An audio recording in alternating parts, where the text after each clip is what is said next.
scientist. I'm a scientist.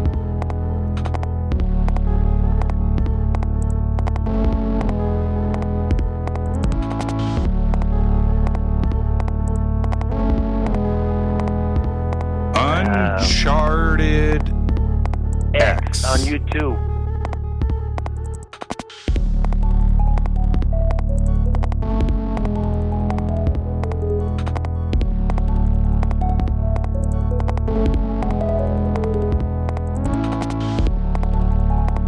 Could they have no shop?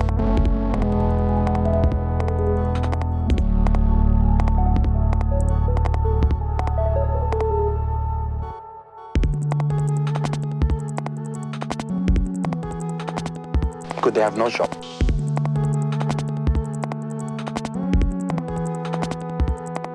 And you've been to Giza, though? No, I've never been to Giza. Oh, dear.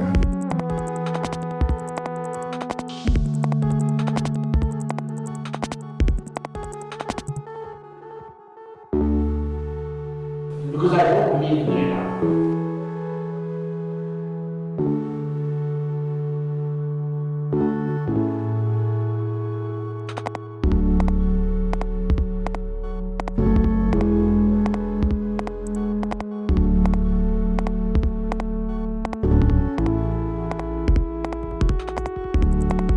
I'm a scientist. I'm a scientist. Shame on you!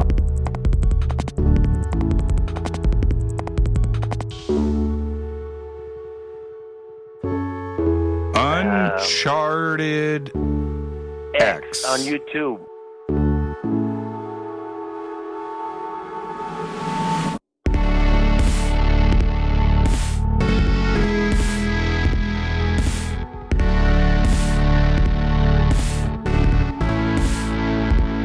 What money? Somebody's gonna send me money? Oh boy!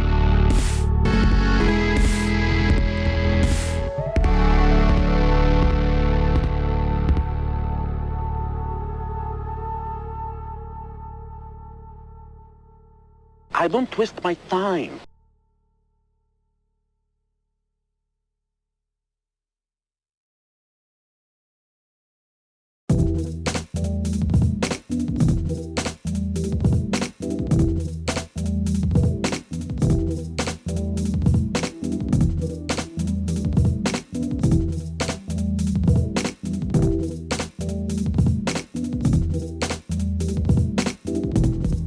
Shame on you!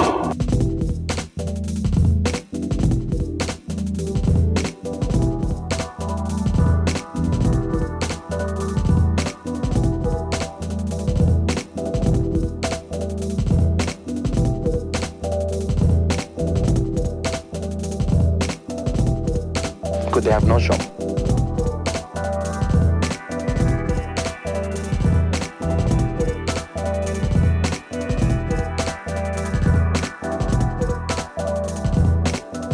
And you've been to Giza, though?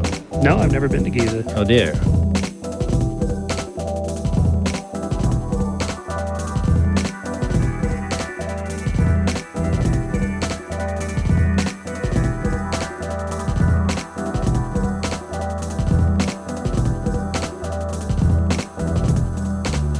Shame on you!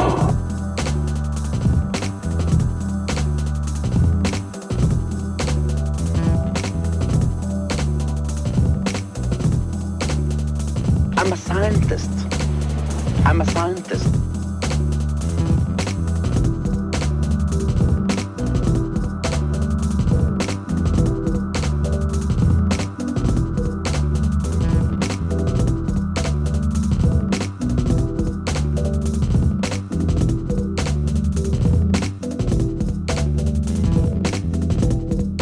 I'm a scientist. I'm a scientist.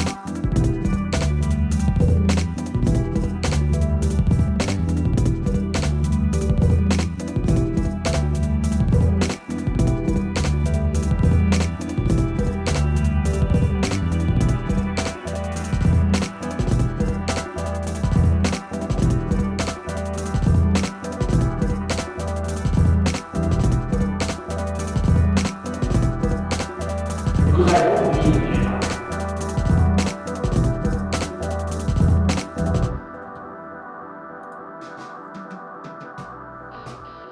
Howdy. Hey everyone. Welcome to the stream. Good to see all you guys in the chat coming in from all around. Appreciate you being here on well, I guess Saturday afternoon for me, Saturday night for many of you, or even later, I guess, at this point if you're in Europe. So welcome everyone. I see a few familiar names in there. Clever Glitch, Incendix, a few others. Good to see you all here. I think I've got a pretty good show lined up today. Some pretty funny comments in here already. Guys, I'm glad you guys like the soundboard. I've been playing with some of that. Yeah, a couple of good super chats right off the bat. Conrad Jones, I'm a scientist. I'm a scientist. I'm a scientist. Yeah, it's fun playing with those things. I appreciate you guys supporting all of this. I've got actually a few super chats from even when I started the stream. I have to thank Oliver Poido right up the top here. I hope I've got your name right there, Oliver. He says, yes, brother, good timing. Happy winter solstice. And indeed, happy winter solstice to you and to everybody. It is the winter solstice right now. So I thought it would be an opportune time to do a little stream. And I saw a comment in here that closed captions labels the channel Uncharted Axe, which is, yeah, decent name. I guess I could handle that. 4 minutes over midnight in Europe. Yeah, Central European time. I know I'm still not quite dialed into where I'd done the poll on the times, but this was the time I could make it work. I just I wanted to do this stream today because I thought it was a good chance to talk about a few of the astronomical significance that surrounds this period of time and how it relates to, you know, the traditions we have in our modern world, particularly our Western religions as far as it goes. So that'll be interesting. Some of you probably already know exactly what I'm going to be saying. Looking at chat. I'm going to do a few other things along with that. I wanted to do a follow-up to the last stream about kind of some of the talk around bias and Wikipedia and looking at some of the history of that, which is going to be fairly interesting.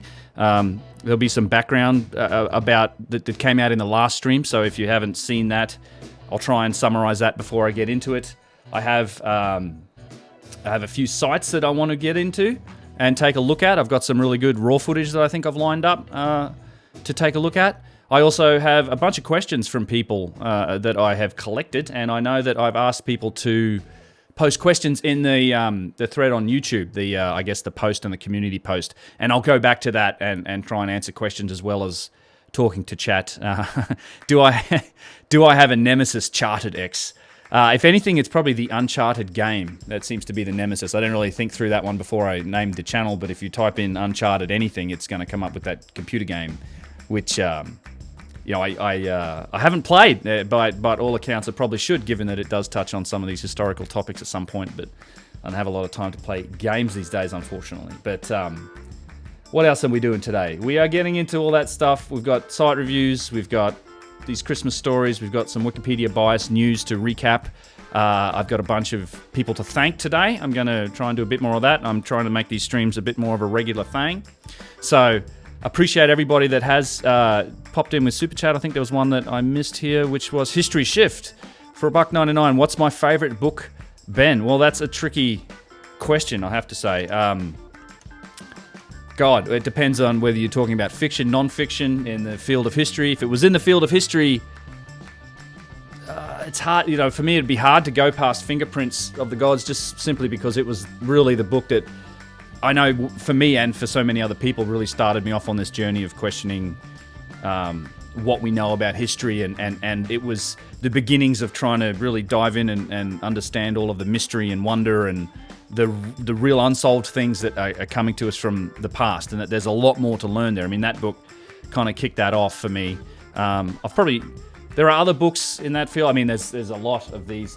Chris Dunn's work, I really dig Lost Technologies of Ancient Egypt, because it's right in my bailiwick and the sort of stuff that I talk about. I think his analysis of the Serapeum, the statues, the cuts. I mean, these are all topics that I'm looking at for some future videos, but yeah, his work's excellent. But if you're talking fiction, man, I have a few there. I really I keep rereading a number of same fiction books. What's his name? The Evolutionary Void. There's a few really good science fiction books that really kind of tackle advanced concepts that are really well done. There's some excellent world building. Geez, I wish I could remember the name of the author. It's slipping my mind, but he did he's done a. There's 2 books in a row, then there's 3, then another 2. It's the Void series. He's a quite famous science fiction author. Maybe it'll come to me. You guys may know it. I will try and remember it as I go forward. Lots of those. David Zindell's another author that I like.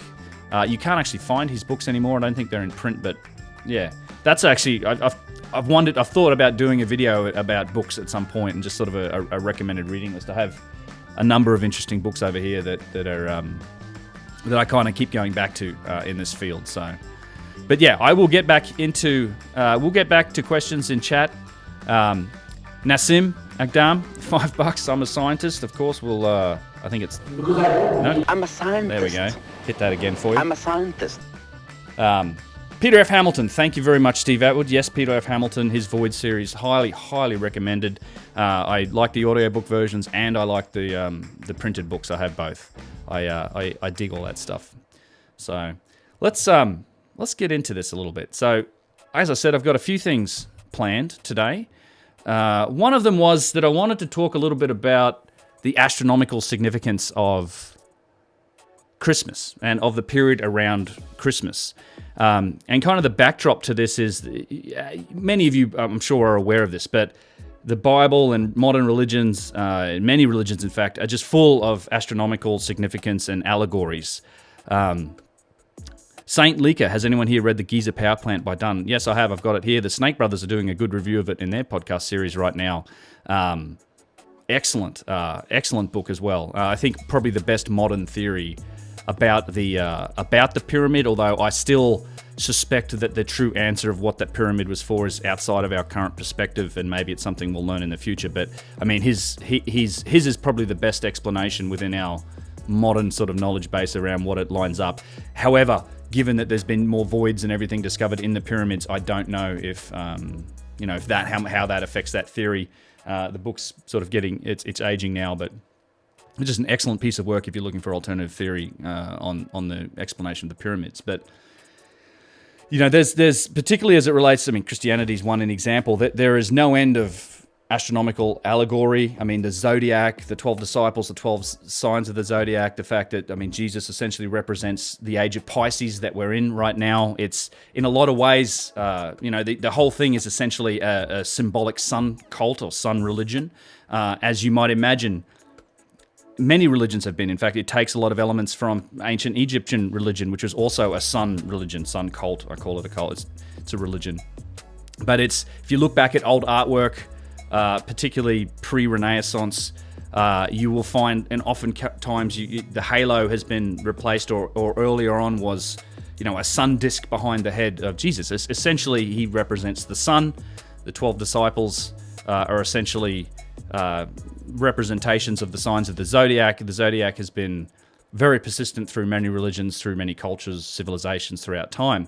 And I mean, I like the whole allegory towards Jesus being a representation of the age of Pisces. Now, this all relates to the precession of the equinox, if you are familiar with that. I'm sure, again, many of you probably are. But it's known as the great year, the great cycle. So as the Earth spins, we have a slight wobble that changes where the sun rises on the equinoxes throughout the year, and it shifts backwards through the zodiac in terms of where the sun rises under what constellation every year. And I think it shifts 1 degree on the horizon every 72 years. The entire great year cycle of the precession of the equinox is a 26,000 year cycle, a little more than that, but it's in that ballpark. And right now, we are in the transition between the sign of Pisces and the house of and Aquarius, where it proceeds backwards through the normal precession of the equinox, the normal progression of the equinox. That's why it's called the precession of the equinox. We go back throughout the regular cycle. It sort of works backwards throughout the various star signs. And each age, if you like, so we're in the age of Pisces, transitioning to the age of Aquarius right now, roughly 2,000, 2,500 years, somewhere in there. And the real interesting aspect of that is that as you look into the Bible, you can find many references to this. I mean, Jesus is associated with fish. You know, he was a fisherman. He creates fish and he feeds people with fish and bread. He, you know, it's people drive around with the Jesus fish on their car, and essentially they're making reference to the fact that we're in the astronomical or astrological age of Pisces right now. And it gets more interesting when you go back in time to look at, well, what was before the age of Pisces and what was represented in terms of theology and religious figures before that. Well, it was Moses, right? And what's an animal that's associated with Moses? It's the ram. He blew the ram's horn. There's a lot of ram symbology when it comes to Moses, and he represents the age of Aries, which came before the age of Pisces, roughly 2,000, 2,500 years ago. So you kind of have even the lineup of these figures as they're introduced into culture lines up roughly with the actual ages that we're in, where the sun rises during that period. And if you remember the origin story of Moses, when he came down from the mountain with the tablets, he found his worshippers, he found his subjects worshipping a false idol, and he had them all killed or something like that. I can't remember the actual story, but or the details of it. But if you remember what that idol was, it was a golden calf, which means they were worshipping the bull, right? The calf, which we were in the age of Taurus before the age of Aries, the golden calf. So we have all that lined up. And in fact, there's even references in the Bible and I think the New Testament to the next age, the age of Aquarius. And this is always interesting too. There's been various translations of it, but a lot of people believe that at the end, the end of the world will come. But it's been mistranslated in various ways. It actually means what happens at the end of the age. And there's a passage in the Bible where some of his followers ask Jesus, what will we do when you're gone, like at the end of the world or at the end of the age? And he says, I'm really paraphrasing this. This isn't the astronomical significance of Christmas. I just wanted to set the backdrop for this. But he talks about how if you go into town and you find the house of the man, or follow the man bearing the pitcher of water, and in his house you will find sustenance. So what he's essentially saying is that, you go and find the man bearing the pitcher of water and follow him. And what's the zodiac sign for the guy bearing a pitcher of water? It's Aquarius. So you have in the Bible essentially an acknowledgement that we will move into the age of Aquarius. And again, I think this is a lot of just a method that we've used over time to encode significant and accurate astronomical data in myths and legends. We deify it, we symbolize it. That's how we put it into verbal traditions and oral traditions, and we keep that knowledge within our species, if you like, pre-writing it down. So there's a bunch of interesting things when it comes to the Bible in that direction.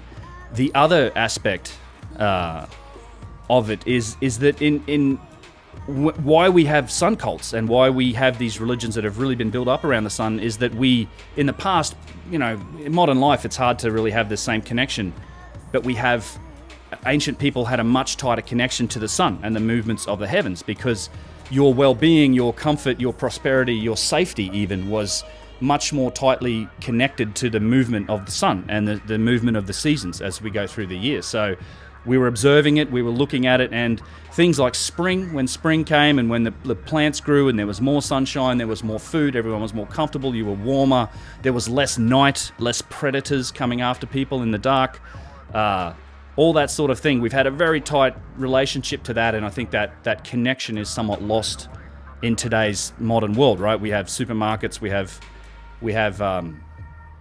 food that we can get at, we can live indoors, we don't have to pay that much attention to the outside world, but everyone before us really did. And that's where a lot of these traditions and things have really come from. And it gets even more interesting when you look at some of these specific stories about Jesus, his birth story, the resurrection story, because all of that applies, specifically to the time of year that we're in right now and the motions of the sun. As I said, we'll let me go to. I'm going to pull the chat off the window for this. I'll come back to chat on the window a bit later, but I just wanted to talk about the sun and where it rises. So as you know, when we move through, we're in the solstice right now, right? So this is the winter solstice, and what this means, it's kind of it's the first day of winter, but essentially, and this mostly relates. An ad playing or something. We can turn down the background music or kill it. Let me know if it gets annoying. I have done my best to fix the audio issues. I know some people were talking about my low volume. I've ramped it up as much as I can right now. All I can say is if it's low, turn it up on your end. But we have today, if you look what happens with winter, as the sun moves through the heavens, and particularly in the northern latitudes, this is a picture of the view from near where I live at the end of the year. The sun moves south. So as in northern latitudes, north, as we progress through the season, the days get shorter and shorter, and where the sun rises and sets on the horizon appears to move further north, right? In the northern hemisphere, it moves further north and north as the days get shorter and shorter. And something interesting happens as you go into this period of time that we're in right now, particularly, I think, today, the solstice, the 22nd. And I just want to show you some of these pictures. This is off the west coast of the US. This is Pismo Beach. I do a little bit of camping at Pismo Beach, try to do it every few years throughout the Thanksgiving period. And this, as you can tell, the sun's setting on the horizon. You get some beautiful pictures of it. But the sun moves further north, further north, further north, until we get to about December 22nd, which, today's the 21st. The solstice is usually around the 21st or 22nd. And yeah, don't start the volume debate. Yeah, I'm not talking about volume anymore. That's it. We're done. As the sun moves further and further, what happens is eventually the sun appears to stop on the horizon. So if you're marking where the sun rises perceptibly every day, it moves north, north, north, north. And then for a 3-day period, the 22nd, 23rd, 24th, the sun stops. It appears to die on the horizon. And then on December 25th, the sun imperceptibly just slightly starts to move back south again. And that sort of signals the birth of the sun. As the sun starts to move south, the days begin to get longer again. And eventually we get returned back to spring. And this, the representation of this in the Bible is essentially the resurrection story, right? As if Jesus is the Son. As he died, he was in a cave, or he was dead for 3 days, and then after that he was resurrected. Now, this is essentially a direct representation of what the actual motions of the sun are during this period of time. And it's not, I'm sure many of you know this story, but there's another aspect to it that isn't just simply aligned with, I guess, the sun dying in the resurrection story.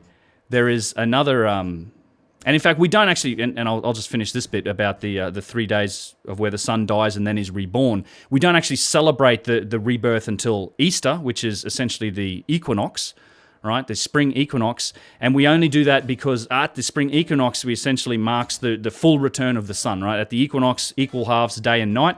And after the spring equinox, the days get longer, and we have this, the light overcomes the darkness. We have more light than we have darkness, and that's why it gets celebrated around Easter. Easter is tied up with the actual equinox, and that's why we celebrate, at least in the Christian tradition, the resurrection of Jesus, or the resurrection of the sun and the light overcoming the darkness. There's one other aspect that happens around Christmas time and around specifically December 25th, and this relates to the birth story of Jesus. Steve Ely, $4.99. Thank you for bringing your information to us. Much appreciated. Thanks, Steve. Cheers. Thanks for the super chat. I appreciate that. I will actually, before I move on to the birth story, I just want to say that I am going to be thanking people that have supported the channel and donated via PayPal. I'm going to start doing that in the live streams. I'll get into that a bit later on. But just as a heads up, if you do that, I mean, you can hit me up on the PayPal. My PayPal tip jar, if you like. It's paypal.me/unchartedx. The benefit of doing that is it's a much smaller cut than what YouTube takes. Somebody left a good comment just before I started the stream today that, YouTube takes about 30% of Super Chat revenue. They take a huge chunk of it, and PayPal takes far less. They just act as a payment processor. And when I get to it, I will be looking at emails. So if you hit me up on the tip jar and you leave a comment, I will read the comment out and answer questions when I get to that section today. I'm going to start doing that in the live streams. I've got a bunch of people I'd like to thank there that have done that. So as an alternative to Super Chat, if you prefer, that's another way of doing it. But I'm appreciative of all the Super Chats. I know it's easy and I can hit them straight away. I will break for them in this stream. So I'll get to that again later, but that's just something I wanted to mention because, YouTube and Google take a huge cut of revenue that comes in via the live streams. I'm not really doing the live streams for revenue anyway. I do it because I like to do them, and I enjoy doing these kinds of shows. A little bit less scripted than my normal videos, and it gives me a chance to touch on topics and look at raw footage and kind of share that with everybody. So, but I very much appreciate all the support. So the one other part that is really interesting around December 25th, and this relates to the birth story, right? So again, Jesus being the Son, one of the thing we all hear about, and I certainly heard about when I did religious education in school, which was about as far as it goes, was that you have the three wise men, or the three kings, that said, follow the star in the east, and you will go and find where Jesus is born, right, in Bethlehem or wherever. And Bethlehem literally translates to in the sky. There's some interesting analogies there. But astronomically, what it means is that essentially when you look at what the three kings are the three stars of Orion's belt. They're the three brightest stars in Orion's belt. When around December 25th, they always point to Sirius, which is the star in the east. And around December 25th, or at the winter solstice, which is right now, they will point directly to the point on the horizon where the sun will rise at the winter solstice, which is roughly around December 25th. During that period where the sun dies on the horizon, which is, again, just a sort of a direct allegory for the astronomical movement and motions of the heavens that's been encoded in our religion. And this is why there's so many similarities between the character of Jesus as well as like Horus and Mishra, and there's a whole number of other, I guess, religious characters and deities that share a lot of the same characteristics, whether it be disciple numbers or the birth story, all that sort of stuff. It's all essentially the same astronomical data that is encoded in these religions, and it's a cool sort of area to go into. When is Puma Punku Part 2? I'm working on it. I have these tomes of books that I'm trying to get into to read, and that's taking a minute of time. But I'm definitely going to do that one within the next couple of months. I think that will come. So I think this was an interesting aspect of it. I thought it was timely to kind of cover over these things. Some interesting news that I'll talk about a bit later as well is that next week I'm talking to Randall Carson. I got him on the phone and we arranged a time to chat. We were going to do it on Christmas Eve, and then we both were like, hey, it's Christmas Eve, maybe we'll do it a little later. But I'm pumped about that, and I think maybe we can talk about a bit of these sorts of topics with him. We'll see how that goes, but very much looking forward to making that happen. I got to say, I kind of geeked out pretty savagely talking to Randall on the phone for a minute, even setting it up. So I've been wanting to talk to that man for several years. So, I'm very thankful that he's agreed to give me some of his time to talk to little old me. The other one of my other favorite aspects of let me make me a little bigger, huh? One of my other favorite aspects of the Christmas story is the whole Santa Claus thing, and this thanks, Frosty, and this idea that we have this whole strange tradition wrapped up. It's not, you can't, if you look at the whole Santa Claus, reindeers, and all of the traditions aligned with it, it's not in the Bible, right? It's not exactly a part of Christian religion, but nonetheless, it's a Western tradition that is associated with it, and we wrap it all up in this talk around Christmas and Christmas time.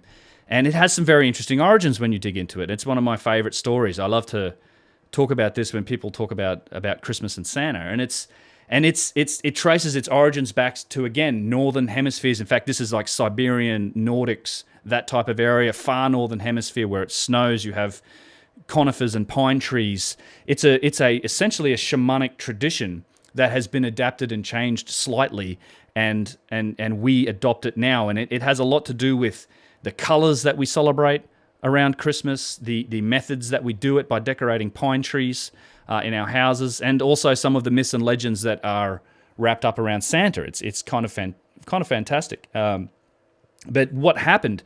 The original tradition around this was, and it really does. This is, if you haven't heard this before, it may sound a little crazy. I'm sure many of you will have heard of this, but essentially, you have it's a tradition centered around the use of psychedelic mushrooms. It's something that surrounds a particular mushroom called the Amanita muscaria, also known as the fly agaric mushroom, shown here.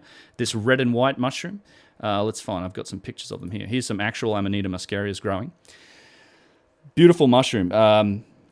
And as you can see, Christmas colored, right? This is it's a pagan tradition, and it's wrapped up in Christianity today. But beautiful colored mushrooms, red and white.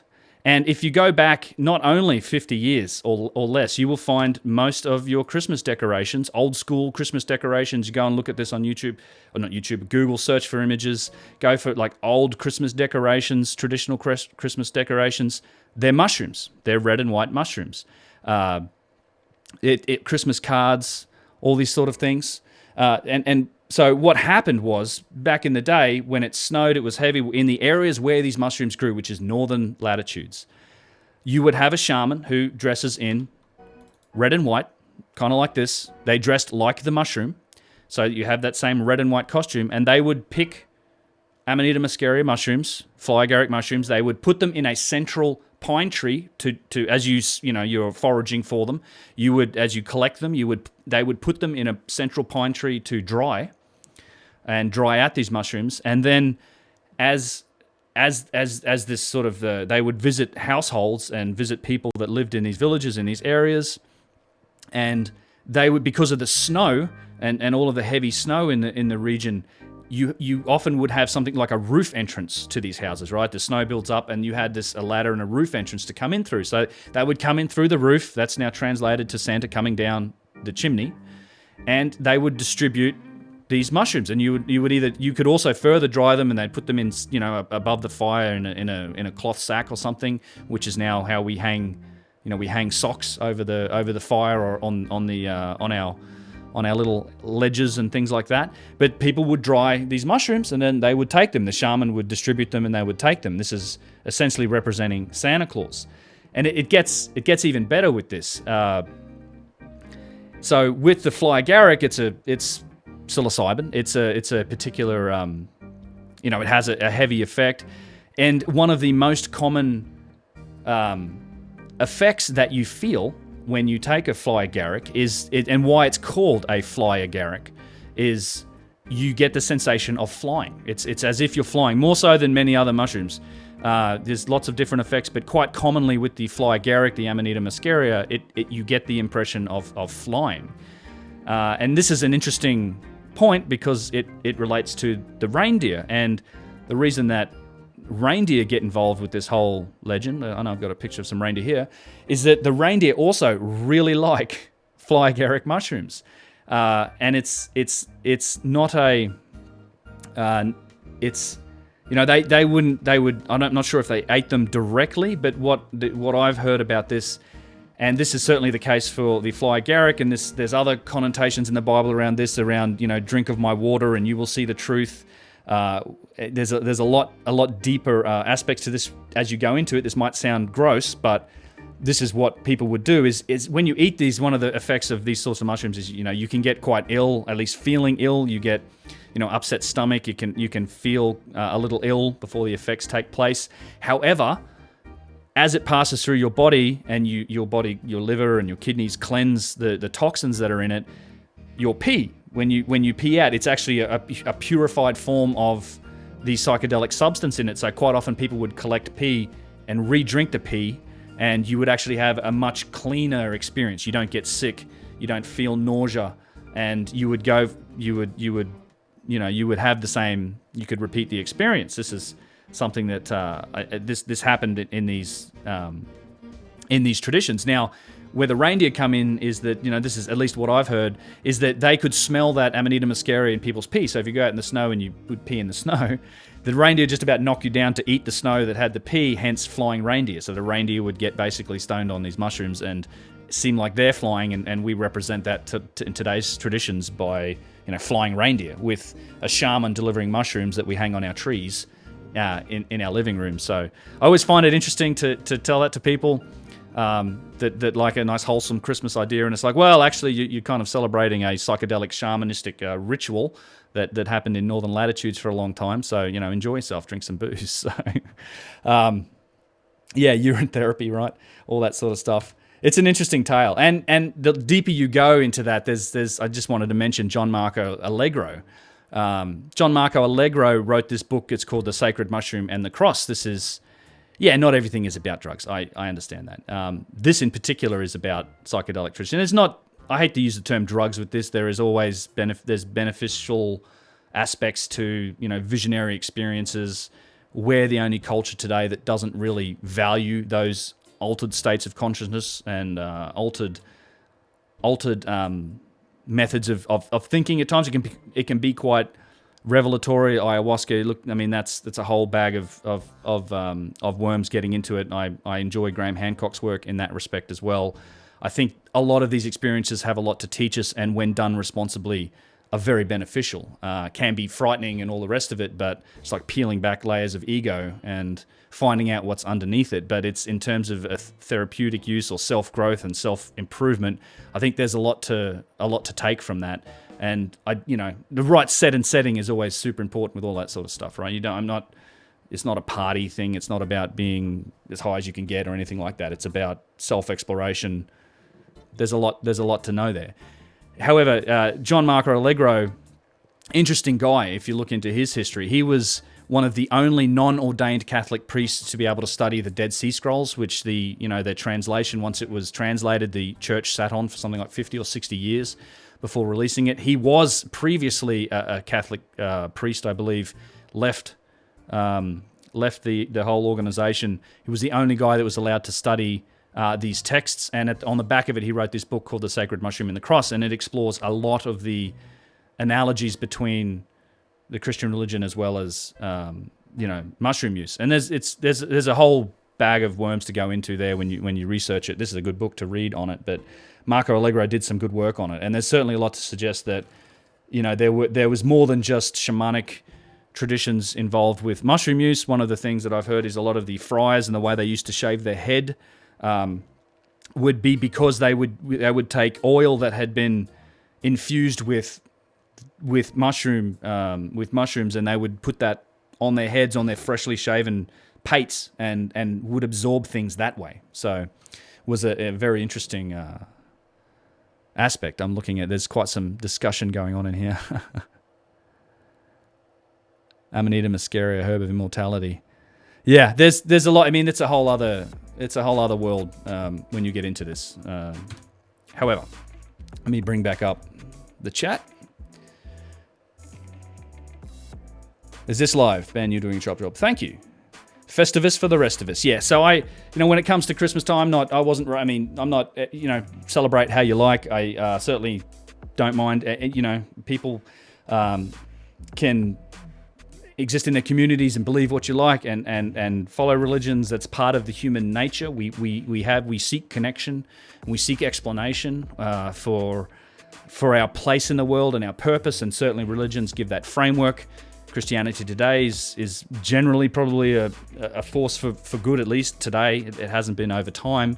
It's never been something that's been part of my life. So I don't, when it comes to celebrating these holiday seasons and things, I like to look more towards the astronomical significance of things, equinoxes, solstices, those types of things. I enjoy looking into the tradition and the history of a lot of the, the traditions that we have and the way that we celebrate these things. It kind of tickles me a little bit to think about things like this. So, okay. I kind of wanted to relate that story. I thought it was a fun time to get into those couple of stories. I love the Santa story. It cracks me up. I'm going to do something a little different here. Let's see. I'll look at chat. Music cutting. Okay.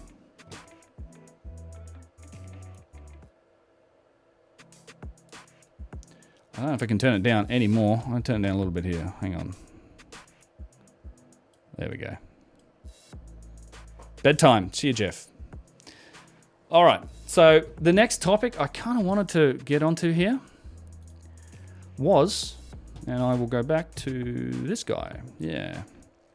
All right. So some of you may have seen the last live stream that I did. It was around, I think it was Sunday last week. And just a bit of background before we get into that is that, so I wanted to address, there was a 27 pages dedicated in the recent Society of American Archaeologists journal to attacking Graham Hancock's latest book, America Before. That's not what I want to talk about here. I talked about that in the live stream, and one of the things that came up was a bunch of discussion around the younger dryas. So there was, yeah, it was. If you're interested in my response to all of that criticism and the way that was written up, that's all in that live stream. You can go and check that out. But something that I didn't address in that stream that came up afterwards was specifically to do with the bias allegation sort of surrounding the younger Dryas and where the discussion really is. And, excuse me, I'm still suffering from a little bit of the plague at the moment. And one of the things, I'll bring this up here, is to show that... So we talked about a little bit of the tweets, and I kind of want to focus in on something else again. So when this first came out, I'm going to show you some screenshots from Twitter here, and we'll get into this. So when Graham tweeted out, some of this started when Graham tweeted out his response to the sort of attack on him, but then specifically he also talked about my interview with George Howard, and he's been getting some responses. And in particular, I want to call out John Hoops again. So John Hoops is the professor of anthropology at Kansas University. I have actually a lot of respect for what he does and his work, but he's very adamant and very public on Twitter at kind of trying to bring down, or he tries to cast the younger Dryas and all of the research that's happening now he tries to, I guess, put it in the light of these esoteric traditions and old books and, all these sort of superstitious beliefs and things like that. And it kind of gets related. We'll bring this back to Wikipedia, because what he mostly will do is whenever this topic comes up, he will reference Wikipedia. He will say, like, for example, when Graham Hancock tweeted out that we're talking about the younger Dryas, he responds, the Wikipedia article provides historical background as well as an up-to-date summary of the claims and the research, points it to us. And then talking about things like the bibliography on cosmic tusk of all of the various peer-reviewed articles, which we will get into in a minute. He calls it clearly biased, says that this is clearly biased towards the conclusions of the site's contributors. The bibliography of this article represents a great deal more balance, again, pointing us towards Wikipedia. And, there's been some engagement. I've watched it go back and forth. I haven't particularly engaged in it. It's not really my place to do so. I'm commenting on it from here. But some of the people that are involved in primary science and primary work around this, Martin Sweatman is one of them, who is I believe he's a professor, or at least has a PhD in chemical physics. He teaches at the University of Edinburgh. Mark Young, who is in the chat right now, is a student who is working with George Howard. In fact, Mark built the bibliography that we'll look at in a minute. And he went back and forth with Hoops. And essentially, Hoops tries to tie in the younger Dryas with all of these books by Donnelly that happened in the 1850s, and Plato and all these other things. Now, of course, people have talked about comet impacts, right? Comets have been or meteorite impacts or cosmic impacts. These things have been a major part of human history. They are apparently quite a major threat. We've had plenty of examples of cosmic impacts. Tunguska event, there is Burkle crater, they go back through time, and when these things came down and happened, I mean, it's something that people remembered. It's something that's talked about as a threat. It's anthologized in religion and culture. I have a whole video talking about the links between ancient religions and cultures and their references to cosmic impacts. It's called Myths, Gods, and the Younger Dryas Cataclysm, and it runs through just many examples of references towards comets and impacts and all that sort of stuff. It's natural for us to write about these things. It is probably one of the biggest existential threats to humanity, and people have been writing about this sort of stuff for a long, long time. What Hoops does is he tries to tie the whole current discussion around the scientific work with the younger Dryas to all of that old esoteric stuff that you can poke holes in because it was done years and years ago. We didn't have the same type of data. We didn't have all of the same methods and access that we have today. And you can see this is kind of where Mark got to with one of his discussions with him, and quoting Mark here, and still you refuse to grasp the point. There is no precedent relevant to the bibliography because no peer-reviewed work prior to the 2007 paper pertinent to the younger Dryas impact hypothesis exists. Say it with me now. Peer-reviewed scientific literature. This is the crux of my point, and this is the point that we'll get to when we look at the Wikipedia article in a minute. And I know that Mark's been blocked by Hoops, so has Martin Sweatman's been blocked by Hoops. I think George Howard down here talking about how Hoops blocked him because he suggested he talk to one of his colleagues down the hall. Martin Sweatman's been blocked. I said I missed all the fun in the Hancock Twitter thread. I don't need to engage directly on Twitter about this. I don't really spend that much time on Twitter. But as Martin says here, it's all about maintaining the supremacy of the orthodox view of a non-catastrophic, non-diffusional prehistory, regardless of the evidence, and it's political. And I would agree with him, because as we get into it, one of the things I want to talk about, there's some more of this again. He pops up in a lot of... This is the reason I don't have anything personal against Professor Hoops. As I said, I have a lot of respect for what he does in his field, but he definitely is essentially discrediting, and not quite slandering, but certainly discrediting all the scientists that have worked on everything that's happened since 2007, because it's only been since 2007 that we've had an abundance of peer-reviewed literature dealing with the Younger Dryas. And as far as the scientific investigation into it goes, you can discard everything else, because everything else just is essentially may not necessarily relate specifically to the Younger Dryas. Like Plato's timing is convenient, all that. But as far as real scientific work that's peer-reviewed and verified, 2007 and onwards, and published, in peer-reviewed journals, is the stuff we should be looking at. And that is, in my mind, the debate. That's the scientific literature, and that work is what the debate, if there is any around the Younger Dryas, should be associated with, right? That's what we should be looking at, not this tying it into Donnelly, not tying it to Graham Hancock or anything else like that. So let's actually let me take that over here, because I've got my notes here. So let's, before we get to the Younger Dryas, let's take a look at what this biased bibliography is, right? This is what Hoops calls biased. This is on the Cosmic Tusk, and again, Incendix, Mark Young, really good work here. I think this is excellent. So I think I covered this in the last stream, so I'll do this fairly quickly.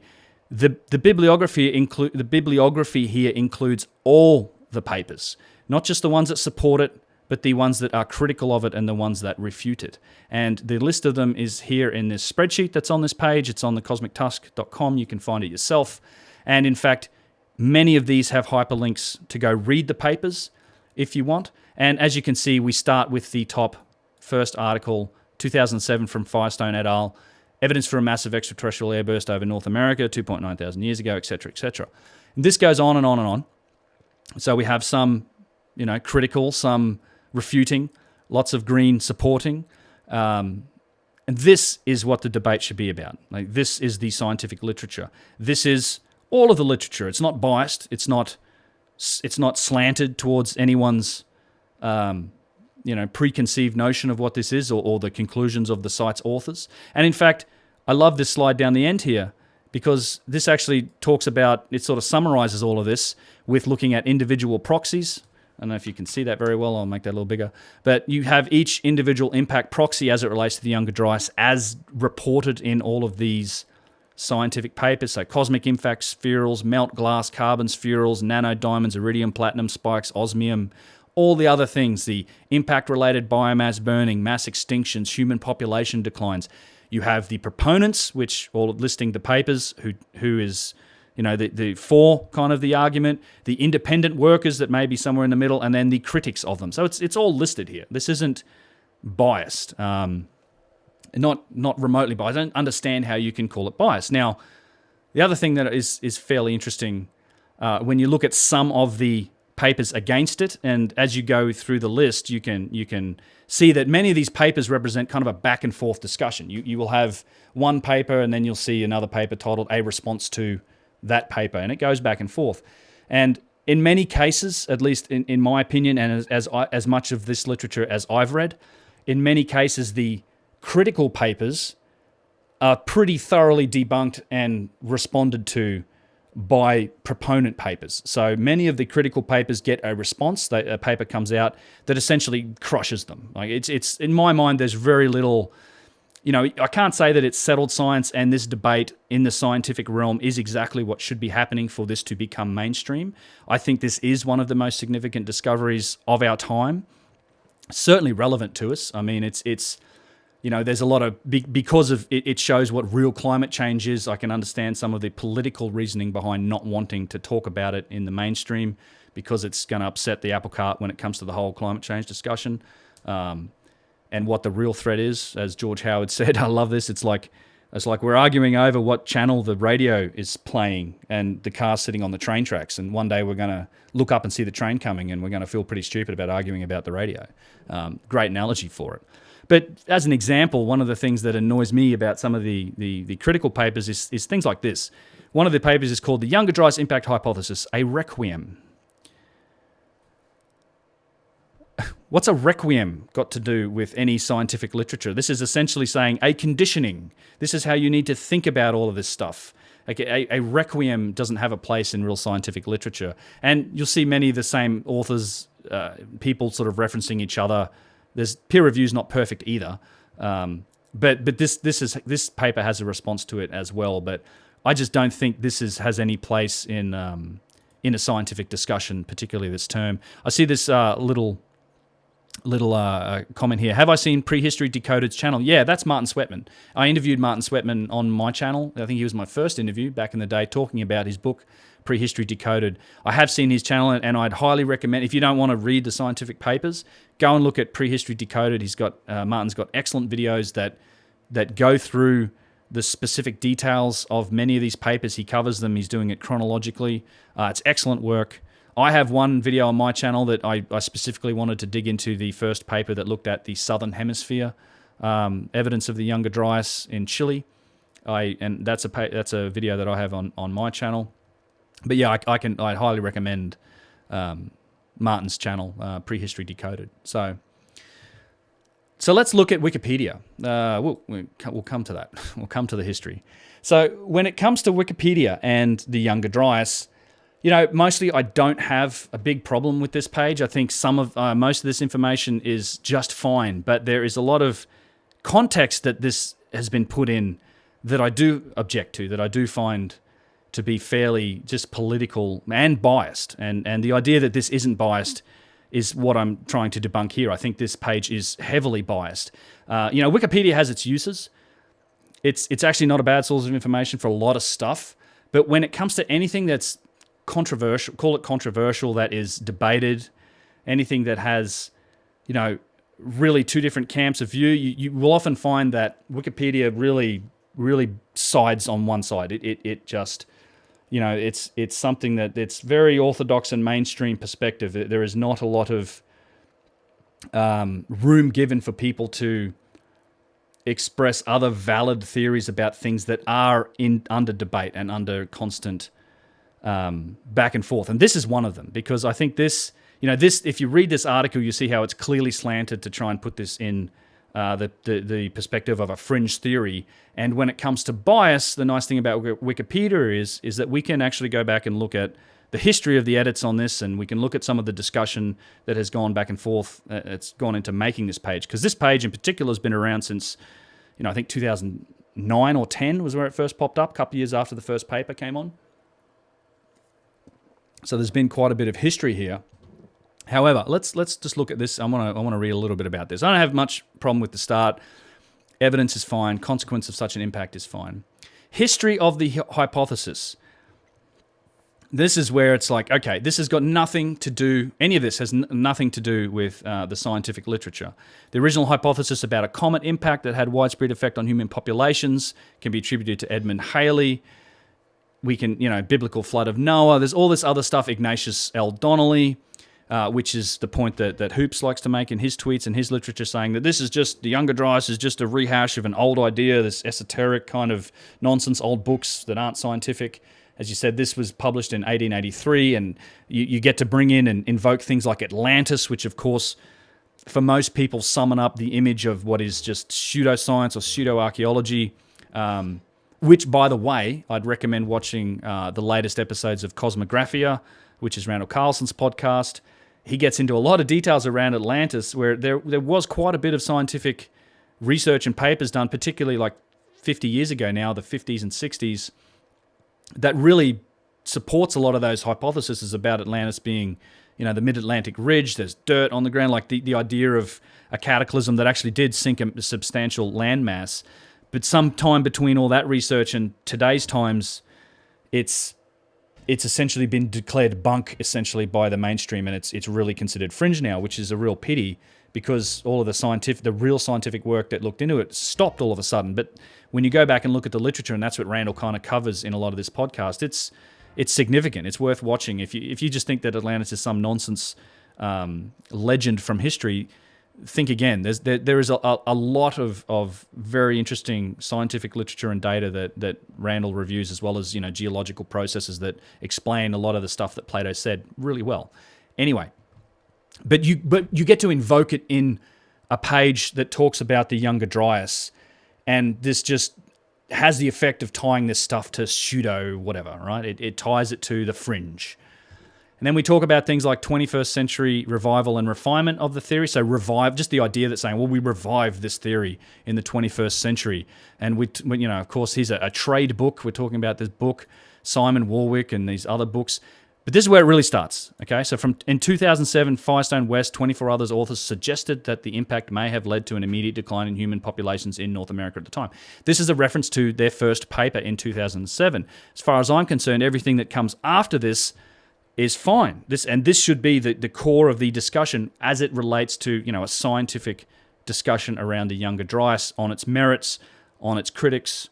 This is what we should be talking about. And I don't have any problem with the stuff that talks about in here. You talk about the platinum spike in the South African site. And if you've followed the debate over the last few years, you'll know that it seems to me and to many people that more and more and more support for the Younger Dryas is growing. Like more and more mainstream scientists, earth scientists are coming on board. The Wonder Crater in particular with Thackeray coming on board. I mean, he's a big-time mainstream scientist that is now on board. They found the platinum anomaly that aligns with the Younger Dryas boundary in these areas.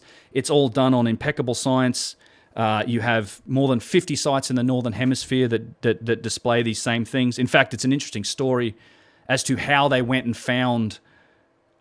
they did the analysis of the soil to look at the Younger Dryas boundary. They actually went to archaeological digs. They kind of shortcut everything because the archaeological sites that are looking for that Clovis layer, which is around the same time, this 12,800 year period, they'd done the work, right? They're very good provenance on these sites. They're well preserved. So they could go down to these layers in the soil strata, take some samples, do some analysis, and turns out like you see this again and again and again on all of these archaeological sites in the Americas. So it's pretty funny. The archaeologists and anthropologists kind of probably should have said no to some of these scientists when they wanted to look on these sites to do this analysis, because it's their sites that show us the truth behind the Younger Dryas. And that's since been extended now to include sites in South America. Again, I did a review in detail of the South American paper, which was, when you look at the megafaunal extinction rates and also the plant life extinction, it was a tremendously bad impact. Like 80% of the megafauna in South America at the time went extinct or died out. And now we have evidence for the same thing in South Africa. So interesting, right? Now, there's criticism of it. That's fine. There's a bunch of there's these. This is basically covering the against papers, talking about they're disputing this and that. And there's the discussion gets in depth in the papers themselves. I don't need to cover it here. If you want to see it, go and read the papers. But this sort of stuff is also what I object to when it comes to a non-biased opinion of the scientific debate around the Younger Dryas in popular culture. Now, here we're invoking Graham Hancock, Charles Hapgood, Rand Flemeth, pole shift hypothesis, fingerprints of the gods, and then they just talk about magicians. Like this is all interesting stuff, but it has no relevance really to the Younger Dryas. I know it's talked about in these books, but who cares? Like there's lots and lots of people. Why isn't Randall Carson mentioned here? Why isn't all the other people that have talked about the Younger Dryas? I don't know why Graham Hancock's picked on this page, or rather I do know why Graham Hancock is picked on this page, and we'll get to that in a second. One other thing I wanted to point out before we get on to the next little bit here is that in the footnotes there's a criminal... This talks about something with Alan West. And this, I only want to mention this because it relates to his credentials, which is important, because we're going to come back to credentials in a minute. And this simply states that the criminal conduct was conviction for fraud and misrepresentation of credentials by Alan West, one of the lead authors, who later convinced a judge to void the old plea after his colleagues found out. So I like the wording, right? Who later convinced a judge. as if it's somehow he did it on the sly or something. Just the wording alone is kind of quite questionable. But so he's essentially, what they're accusing him here of is he has no formal academic affiliation and a degree from a Bible college, which he wouldn't name. As if a piece of paper has anything to do with what you write in a scientific paper that is peer-reviewed. Since when do you need anything like that to produce a scientific paper that is peer-reviewed by colleagues and tested and all that? And Alan West's work is exceptional. You know, this is just ad hominem, basically, trying to attack his character, not attacking what he's writing in the papers. But it questions his credentials, and that's important. We'll come back to it, because remember, Hoops points everyone towards Wikipedia, says it's not biased, go here and look at this. Wikipedia is the place to go to find out more about the Younger Dryas. One of the interesting things about Wikipedia, if you haven't figured this out already, or if you haven't done this before, is that you can look at the history of what happens in the in Wikipedia. As I scroll down here, you may start to notice some names. Hoops. Let's just go to newest, oldest, newest. This has actually changed since I looked at it last night. However, let's go older 50. Is it here? Here we go. So it's funny to me. I find it hypocritical that Hoops points everyone to the Wikipedia page, and I should have covered this in the last live stream, because he's very busily writing it as well. You can see all of these lines down here. This is all edits made by John Hoops, and some of these are quite significant. You can look at the character count here.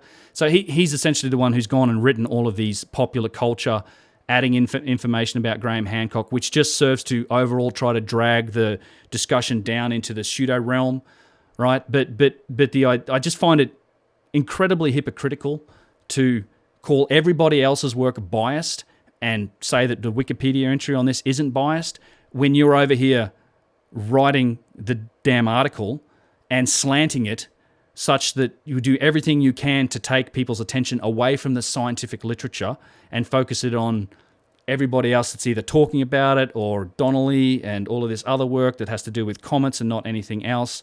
I just find it to be just unbelievably hypocritical, and it's dishonest. It's not, this is just silly. How can you say this, like, oh, you look at my article, it's not biased, and by the way, I'm writing on it. You're pointing to it like it's some sort of authoritative source at the same time as you're writing that source. Now, that's fine. I kind of wanted to point that out, but this is, he's adding in the history about Haley, Whiston, Donnelly. So all of the things that serve to drag this discussion away from the scientific literature and put it into the realm of fringe, which it isn't. As far as I'm concerned, nothing against Hoops. The only discussion around the Younger Dryas should be focused on the scientific literature and the scientific papers. Lots of people have written about comet impacts and comet threats. It's, that's just the way it goes. So something else I want to talk about, because remember we talked a minute about credentials. Now I'm gonna flip back to some of these oldest edits. So this is kind of entertaining. I'm not going to go through all of this, but if ever you wanted to, you can go back and you can look at the actual history of this paper. So it originally started May 2007, and you can see people's back and forth sort of interactions as things are edited, as things are changed, as we go on and on and on. Oops, no, let's go back to oldest, sorry. 100, newer 100. I had one in particular that I wanted to get to. Let me find it here. Older 2012 edits in April, because I wanted to talk a little bit about this. So as we go back, you can see kind of who's making all these edits. We talked about credentials earlier. There was somebody called Skeptical Raptor, which is, I guess, the username on Wikipedia. And you can kind of follow the discussion in here. It's sort of really petty back and forth, and people are attacking each other a little bit. What is it with quoting? Remove huge quote, undue weight. Re-added poorly written information. There's a lot of sort of stuff in here where actually there's something interesting here where it says reverting POV edits of a blocked editor. And something else I noticed now, so Steve G in IL. So I guess Steve G in IL is Steve G in Illinois, who's making, rename the sections to criticism of, to controversy over. So somebody probably pro Younger Dryas is in here editing. What I've noticed as I've been looking through these pages is that some of these names are in red. Now, I don't know exactly what that means, but as far as I can tell, when you click on, say, Steve GNIL, this user is currently blocked. If you go back and you look at all the people that are making edits that are pro Younger Dryas that continually do it, their names are red. Their profiles are either deleted or they get blocked. And you specifically see up here removing the edits of a blocked editor. Now, we talked about credentials earlier, and this Skeptical Raptor guy here doesn't appear to have made any edits recently. This is like going back a few years. And if you go through this, there is literally like, he just calls it bunk. He calls it completely debunked. He just says it's all fringe. I mean, there's all sorts of derogatory comments in this. So removed weasel wording, absent informations. This is a fringe theory lacking evidence. There is no controversy. It's been thoroughly debunked. Primary study that has numerous problems, including volcanic origin. Because there's volcanoes nearby. So it's just sarcasm and, these guys are attacking each other in these comments. No bias here, right? This is clearly not biased. Why would it be biased? It's utter rubbish. And let's go look at Skeptical, who of course has a page. Skeptical Raptor. Let's move this over so you can see it. This is the important part. Skeptical Raptor, fighting the good fight, making sure that everyone knows the Earth is 4.5 billion years old, that Tennessee is full of shite, and that pure water potions are useless, and that vaccines do not cause autism. Interesting, right? Born, blah, blah, blah, talks these sort of smarmy answers to things about sort of personal questions. This is kind of telling to me, not a criticism necessarily, but marital status. Unmarried as a protest for my LBGT brethren and sistren. That's some nice virtue signaling. So, and all you have to do to interpret this is, social justice warrior cancel culture, right? It's being applied to Wikipedia. All you have to do is look at the tactics of, the SJW type of people on Twitter or wherever else, just canceling, censoring, crushing people. It's the same type of person that is doing the same thing on Wikipedia, which is then purported to be some sort of authoritarian source. Oh, and by the way, let's look at education. Occupation, shill, amateur, lame. Employer, I refuse to be a slave to the man. Education, studied science. I don't know if that's a joke or what that's supposed to be, but studied science isn't a credential. If you look through the edits on the Wikipedia page, people are criticizing Martin Sweatman for his credentials. I mean, the guy, he doesn't have a degree in archaeology. He's a chemical physics teacher. I mean, studied science is a credential, and this is one of the people that has made major changes and has pretty much crushed all the other opposition to this. So it's really interesting. You can go through these edits yourself and look at it. I would suggest that, if you're interested in the debate around the Younger Dryas in detail, you can read the papers, go to the bibliography, ignore the Wikipedia page, read the scientific literature for yourself, both for and against, make up your own mind. There is a lot of debate. There's like 180 papers in this. In my opinion, the massive weight of evidence is for the Younger Dryas actually happening. I think what these guys, right? I'm a scientist. I'm a scientist. And just a giant Shame on you! for the way this is put together. And giant shame on you for people pushing this Wikipedia page as being somehow authoritarian and non-biased, because it's clearly biased and you can go and see it for yourself. I wanted to follow up on that last live stream and talk about this because, I find it just ridiculous that guys like Mark and George Howard at the Cosmic Tusk and Martin Sweatman are being attacked for just reporting on the scientific literature that's out there. And every time the discussion gets shifted away from this and just pushed into the realm of, it's esoteric fringe belief, you're discrediting the hordes of legitimate scientists that have worked on this paper. And, this doesn't need to be a name-slinging contest or anything, but, for what debate there is, it should be focused on the scientific literature. That's pretty much what I wanted to say about all of that. So, feel free to point people at that if you're getting into the Younger Dryas debate. Okay. All right.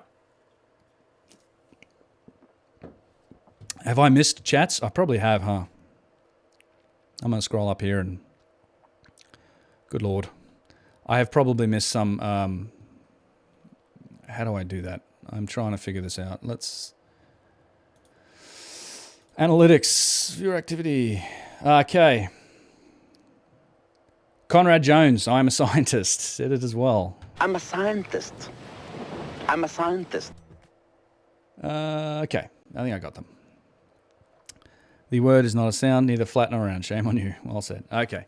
Let me go on to this next thing. What I want to do now is kind of probably the fun thing for everyone is going to be, let's look at some footage, shall we? I will pull up some footage, and I want to, while I do this and while I introduce this, not that footage, the other footage. Here we go. So what we're going to look at, let me see, is this going to work? So I'm going to play this as we go. Hang on one second. What I'm going to do is show some raw footage of some sites that I'm not sure everyone has seen in South America. These are the Silistani Towers, or the Chupa Towers at a place called Silistani. It's on the edge of Lake Titicaca in Peru, and Lake Titicaca is a giant lake. It's at about, I think, 12,500 feet altitude. Huge, tremendous, beautiful part of the world. There are... How do I do autoplay? I guess I don't, huh? I'll just have to click on next. And I've got a bunch of footage as we go through this. There's a lot of blocks that are embedded in the ground. There's these really impressive towers that look as if they've exploded out. There is a ton of just astonishing kind of ruins laying around here. And we're going to look at it at another site as we do it. But in the meantime, what I want to do, I'll keep this playing in a second, is... I want to thank some people. So I am going to just line that up. I'd like to spend a minute just to thank a bunch of people that do support the channel as I'm watching these videos, and some people have left comments. I'm going to read through essentially my PayPal donations for December for everybody, and I can see a couple have come in right now, which I imagine's come off the back of the stream, so thank you guys for doing that, and I will do that. So as this footage plays, I'll come back to it and talk to it, but I just wanted to spend a minute thanking everyone for it. Let me preface that by saying that, I do run the channel under something called the Value for Value model. It's something I got from the No Agenda podcast. So all of this content's free. I do try, it's what I'm trying to do full time now.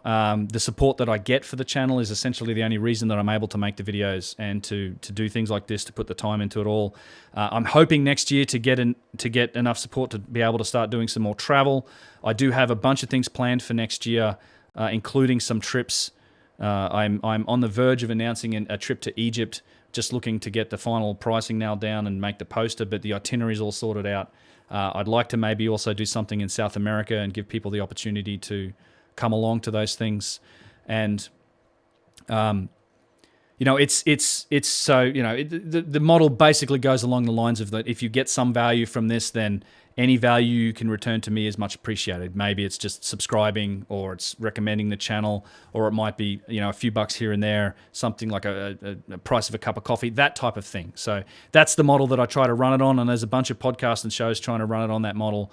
I couldn't do this without it, so I want to take a minute to thank everyone. I'm going to work from the most recent videos, and yeah, I see a comment here from Dark Helmet.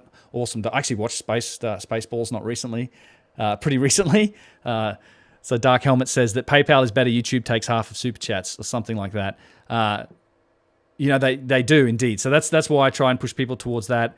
I will say that I also want to try and collect people's addresses for people, or not addresses, email addresses for, I think, sort of maybe $20 or more or something like that, or just anyone that hits me on PayPal. I'm going to make a mailing list, and as I do content for like Patreon only content, so giving that out, I'm going to do a mailing list and share more content that goes directly to all of my subscribers. So that's something I'm going to try and do a little bit more of in the future. I've done a couple of Patreon only videos this year. Next year I want to do more of that. And one last little plug before I move on, let me just flip back to this, is that anyone that does hit me up on over here, anyone that does hit me up on PayPal or on Patreon, if you include your address, say if it's over, say $15 or something like that, I will send you a few of these stickers. These are the 9-inch sort of die-cut Uncharted X stickers, just a small thank you. I've got a bunch of stamps, including international stamps. So anywhere in the world, if you hit me up on PayPal, just include your mailing address, and I'll send you some stickers and a small thank you note. So yeah, don't support Bitcoin. I do have Bitcoin, so if you want it, there's any other way you want to contribute, I have Bitcoin addresses. All of that details on my website. It's unchartedx.com/support. There's lots of ways to do it. Patreon, PayPal, Patreon, Subscribe Star, Bitcoin. Next year, I do intend to get a PO box, and if people want to send a check or whatever, that's fine. I don't need to keep talking about it. I'm going to play these videos of us walking around Silistani. I'm going to thank a few people, and then we'll come back. And after that, we'll get to some Q&A. I've got a few questions lined up, and we'll hit... I also have... I have less of these. I don't have that many of these little fridge magnets. Just these little fridgy magnet things. I don't have that many of those, so for larger size donations, I will definitely include a fridge magnet. All of that's supported. And as I said, the plan here is I'll read some of these out. We'll watch these videos. I'll come back and talk a bit about these videos. Then we'll get into some Q&A. I want to look at this site and at another site, and I actually have some video specifically for one or two of the questions that I have. Otaku Source Discord. I have a Discord. It's in one of my community chats. I will post a link. In the comments section afterwards, or in the notes for this page. But I have a Discord. You can get at it. Anyone can join. You're welcome to come and join the party over there. It's pretty active, actually. It's a good time on the Discord. So, let's look. This just coming in now. So, Zactac Proprietary Limited sent me $15. Thank you very much, Zactac. These are ones just today. So, for people on this, Gunter Heim sent me €10. He says, great work, Ben. Thanks for pointing towards Graham Hancock's work too. My next book is from him. Cool, man. Cheers. Hope you enjoy it. Danny Burton sent me $5 Canadian. What are your thoughts on the obelisks of Rome? How significant do you think that the Lateran is covered in hieroglyphs and the Vatican has none? Great content, thanks. I actually talk a little bit about the obelisks of Rome, particularly in, what was it? Which video was that? I think it was the curious connection, the improbable timelines of the Old Kingdom pyramid builders. Either that one or the connection between no, it's that one. So there's a section in there where I talk specifically about the obelisks. You also have the columns of the Pantheon, which are incredible single-piece granite columns. All of those came from Egypt. Rome has more Egyptian obelisks in it than any other city, and there's several dropped in the Mediterranean as well that were lost at sea on their way to Rome. So. Stick on tattoos. Yeah, seriously. Should do that. Fridge magnets are nice. And I'll get more if people like those. I've got a bunch of them right now, but way more stickers than I have those. Farzad Nejat sent me $5. Penny Chandler sent me 50 Canadian. Thank you, Penny. I'm not sure if you're on the... I've got 3 or 4 that just came in today, and now I'm on to the ones for the rest of December. I'm just going to run through the December people that I want to say thank you to. Rob Andrews sent me 20 USD. He says, keep doing what you're doing. Great content. Happy holidays. Thanks, Rob. Joe Hyde sent me 30 USD. He says, keep up the good work. I too am fascinated by the wonders of ancient Egypt, having visited many of the ancient sites.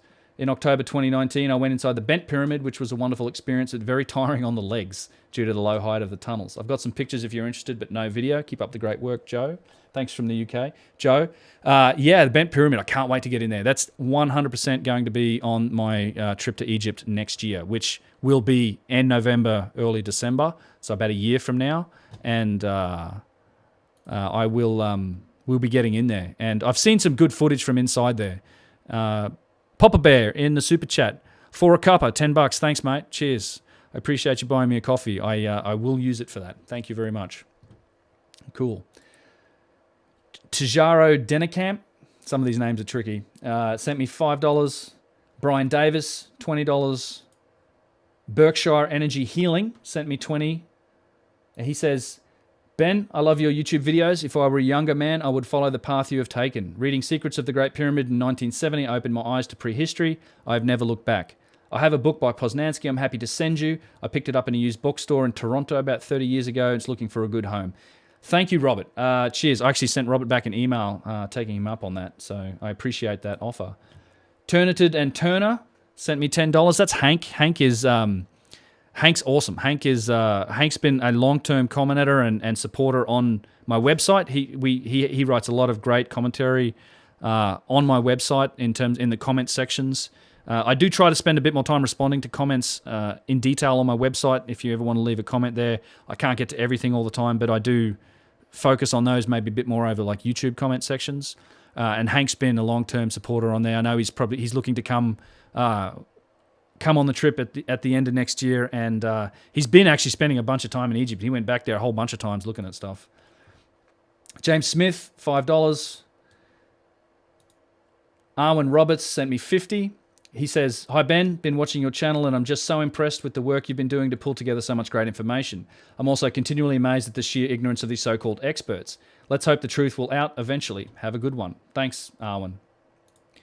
Morgan Francis sent me £11. Zach Geller, $5. Thanks, Zach. Recognize that name. Leo Christensen sent $5. Have a nice Christmas. Thank you, Leo. Ryan Travers sent me $60. My name is Ryan Travers. I absolutely love what you do with your channel. Massive respect, massive appreciation. I heard rumors that you might be thinking about to line up some trips. I would love to be a part of it and help out and support in any way possible. Thanks, Ryan. Yep, stay posted for that. Teutonic Resistance TV, Super Chat. You guys are getting ahead of me. Thank you. Great work. Do you think the pyramids were power plants? I think it's a possible explanation. I've had a new thought on this recently because I've been looking at a lot of the Suspicious Observers channel's work. I know many people are at me about Suspicious Observers. But in terms of the magnetic field weakening and shifting, I don't know if it's possible they were trying to do something around that. I have nothing to back that up. But the power plant idea seems to be the best explanation that we have yet about it.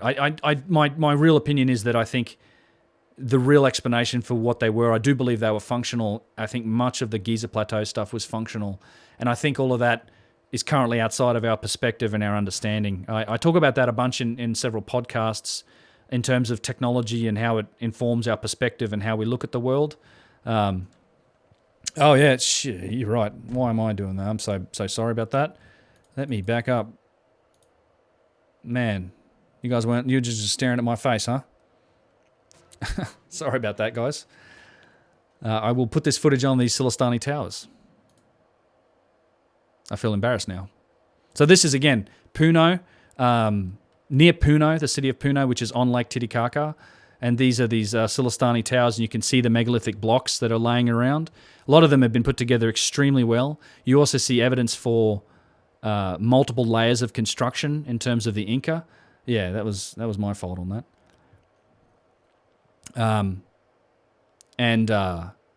This is strange. There's really been a lot going on here. You can see all this kind of amalgam of concrete's been added afterwards, but it's almost as if these things blew up at some point. That is really what it looks like to me. You see many of them just as if they've exploded out, and sort of a lot of these blocks are very old. You see a lot of vitrification, and you see some huge blocks in other areas, and some of this stuff is quite well made, but extremely weathered at the same time. I am nearly done here. Teppo Martikainen sent me €10. Hi Ben, thank you for your great videos and open-minded thoughts about ancient megastructures. Hope this small amount of money helps you doing what you do. Your fan from Finland. Thank you, Teppo. Charles Turner, $5. Thanks, Charles. I recognize that name. Tamara Sazanekji, 15 AU. Thank you. Sengiz Jonka, I guess, 5 USD. Greetings from Holland. Keep up the good work, Ben. Thank you. Tamara Howell, $10. Thank you for all your hard work. Your videos are educational and enlightening. Happy holidays. Victor Buriak, 20 AU. Kevin Walicki sent me 25 USD. Thanks, Kevin. I recognize your name as well. And Solinas Markunas sent me 200 Norwegian kroners. Thank you for the great videos. Thank you for the kroners. I appreciate it. Beth Sewell sent me $20. David J. Solomon sent me $100 AUD. Thank you so much, David. That's I will, if you send me your address, we'll definitely get you some stickers and stuff, and that's definitely qualifies for fridge magnets. Lee Noak sent 10 British pounds, and we're nearly done here. Ann Witowski sent me 25. Sergio Spekalski sent me $5. And Richard Matthewman sent me $20 USD, who said, I find your videos illuminating, Ben, and I want to give you some support. Thank you. I really do appreciate it. And that is it for Oliver Poiter as well, who started off the stream for me. Oliver Poiter sent me $5 at the start of January and said, December, I'm sorry, and says, hope all is well, Benny. So thank you everyone for those donations. It's greatly appreciated. It helps me out a tremendous amount. It is the only reason that I can continue doing this. I saw some questions in here as how is all that going? I would say that the path to sustainability is there. It's been very encouraging in that respect. It's still not. It's not. I wouldn't recommend anybody try and start a YouTube channel to make money. You probably barely make minimum wage doing this stuff, getting started. But the path is there. The growth is there. I think. I'm going to keep doing what I'm doing. I'm going to try and do as much as I can, and hopefully make this an ongoing concern. So I've got a lot planned for next year. As I said, I've got Randall Carson interview coming up. I've been swapping emails with Graham Hancock recently. I will be talking to him in a couple of months, and as I said, I also have some trips planned that hopefully we can get a good group together and go and see some stuff. I see another question here from Frosty. Is it Titicaca we see down there? Yes, it is. So this is on one of the. This actually is quite interesting here. I don't know if I have I've got a picture of it. You can't really see it well, but there's actually a strong connection to the type of artwork that you see at Göbekli Tepe on this tower. If you look up right here, I have to find the picture of it, but this is like a small bird that is in high relief that comes out of the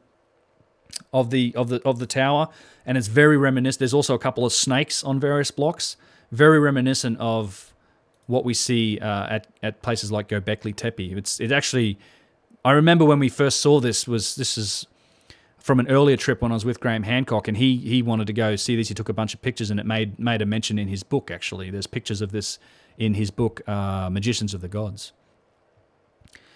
Justin Wardell, when are you headed to Peru again? I'll be there next June. Granted, you get your passport by then. I actually am looking. I don't know exactly yet. There's that bird there. I don't know exactly yet. I still need to organise that. I am Peru looking at maybe October time frame if I can. I'm going to have to try and make that work next year, but that's the intent. I just haven't put it together yet. Otaku Sauce, $5. Do you like Praveen Mohan? If so, would you ever do a collaboration with him? I am a fan of Praveen's work. He shows some very interesting sites in India. India as a whole, just full of unknowns in India. So many sites, so many pieces of interesting stonework. He shows a lot of that stuff. He has his own style when it comes to kind of sensationalizing all of that, and his channel is huge. He does quite a lot of good work. But I'd love to meet him one day. I think I've swapped one or two tweets with him here and there. But yeah, I'd love to do that. If ever I went to India, which I do intend to do, I've been there a bunch of times. But back in the old career in IT, I would love to do something with him. I'm sure he would show a lot of interesting stuff in India. He would be capable of it. I saw a size of different parts. Let me look at some questions here. Praveen is the Indian guy from which everything is magic for. Yeah, he definitely talks up a lot of that stuff. Do any of these South American megaliths use granite, sandstone, andesite, I think rhyolite? They do. Alante Tambo is granite. There are a number of granite spots, granite artifacts. I think there's a type of granite that's in some of the stones in Cusco also. But Alante Tambo is the best one that comes to mind. This is a beautiful area to visit. I definitely want to go here on this trip to South America. There's so much around the lake. There's so much to see, and it's also just a really nice place to spend a couple days. You hang out on the Bolivian side at Copacabana. There's some really nice little and very affordable little hotels that are unique, that have incredible views over the lake. I'd recommend it just for a holiday for people. Robert Cephas stuff, Lucky Larry. I'm not familiar with that. You'll have to send me a link. Any credibility to that supposed pyramid in Hawaii? I don't know anything about that either. The Bosnian pyramid's an interesting topic. I'd love to see it for myself. I'm undecided as to what it is. It's hard to tell.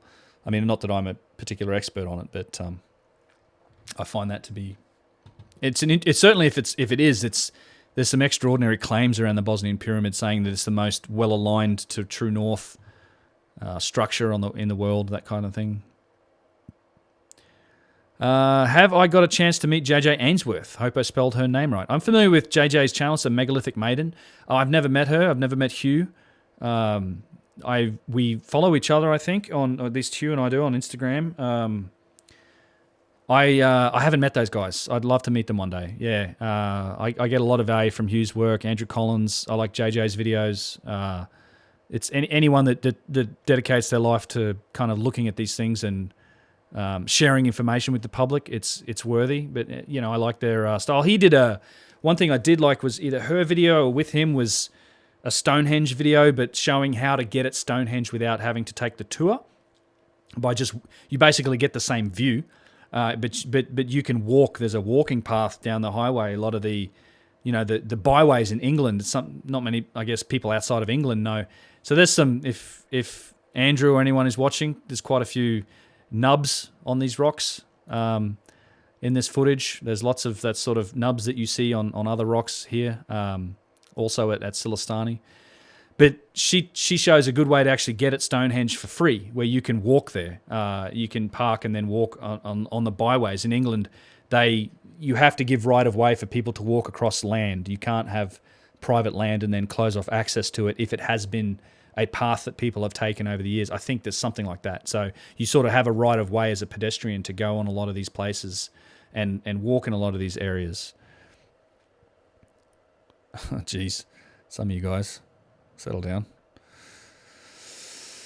Joy Williams, Ben, you up in the Tahoe area, right? Yes, I am in the foothills of the Tahoe region. And Lyra2112 asks, is Abu Sir on your next Egypt trip? Absolutely, yeah. So there'll be I'm looking at the next trip, there'll be special permissions to get into Abu Sir, Abu Jarab, the Great Pyramid, so getting into the Queen's Chamber, the Subterranean Chamber, the Osiris Shaft is something else that I really want to get into. The 3 levels, like 120 feet down underground with the megalith, with the huge single-piece boxes. I don't think you need special permission now to get into the Bent Pyramid. But we'll be going in there, and I'm not sure if the Step Pyramid is special permissions now or not. I think they've opened it up for public access. That's also a goal. And then the other special permission is going to be getting down into the Assyrian at Abydos, which would blow my mind. I'd love to do that. I've been to the Assyrian, but you can only sort of look at it from, around the top. I like this wall. There's a huge, look at the size of that block. I think I get up and look at it, but this is like just gigantic shaped, massive megalithic block here. That's, again, you see this sort of precision turning the corner, fitting on these blocks. Otaku Source, again, $5. Thank you. What are your thoughts on some of the indisputable evidence of rock melting technology in ancient past? Man, that's I'm learning and researching that quite a bit now. Their vitrification, this is, again, it comes down to some of the aspects of the electric universe theory, and certainly some of the aspects of severe solar events that cause massive disruptions to the magnetic field of the Earth, such that the actual bands of magnetism move away from the poles.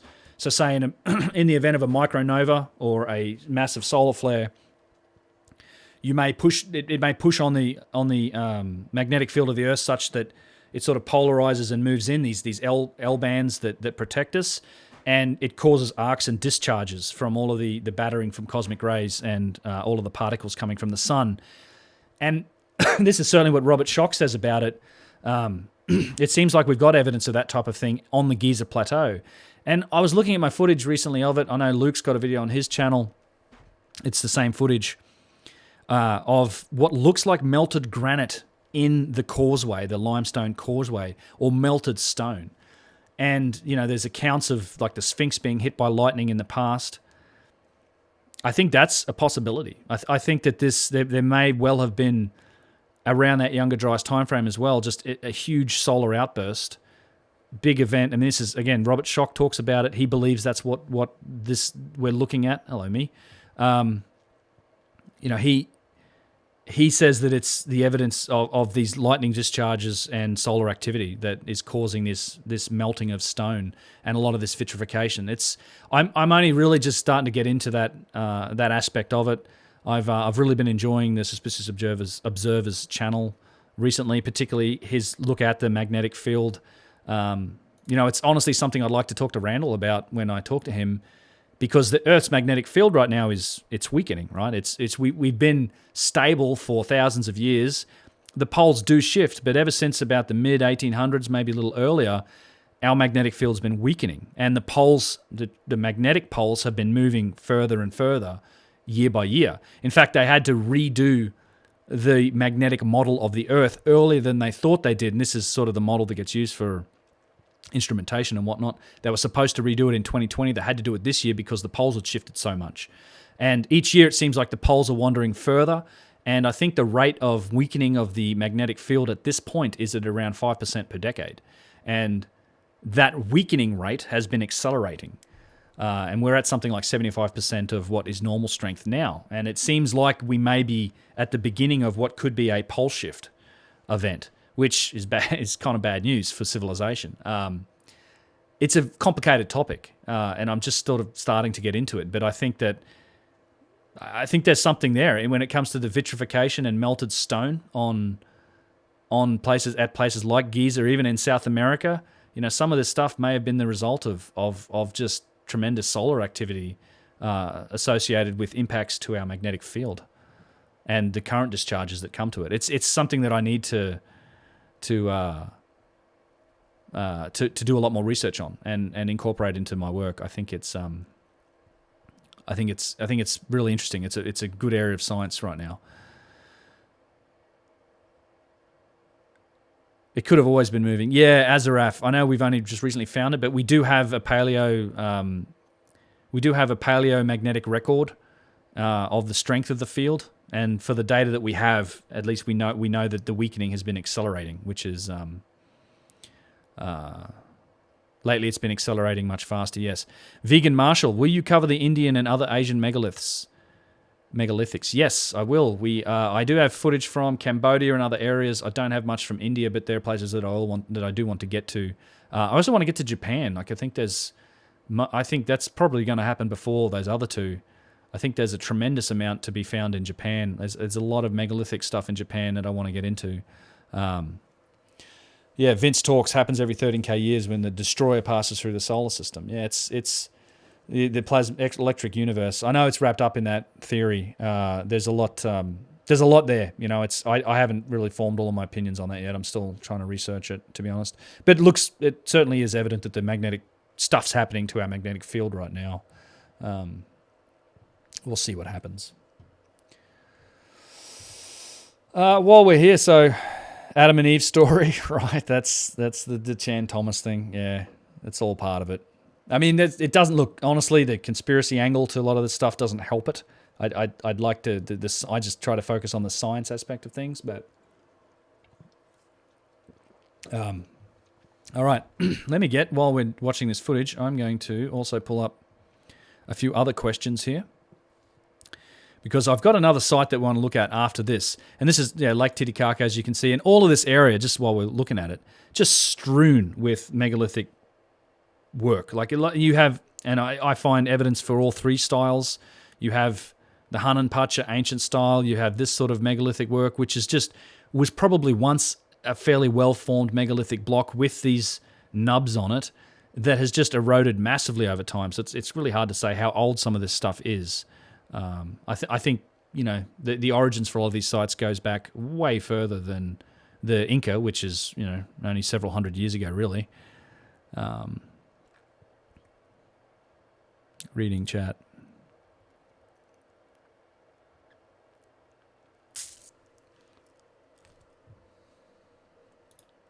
Okay, questions.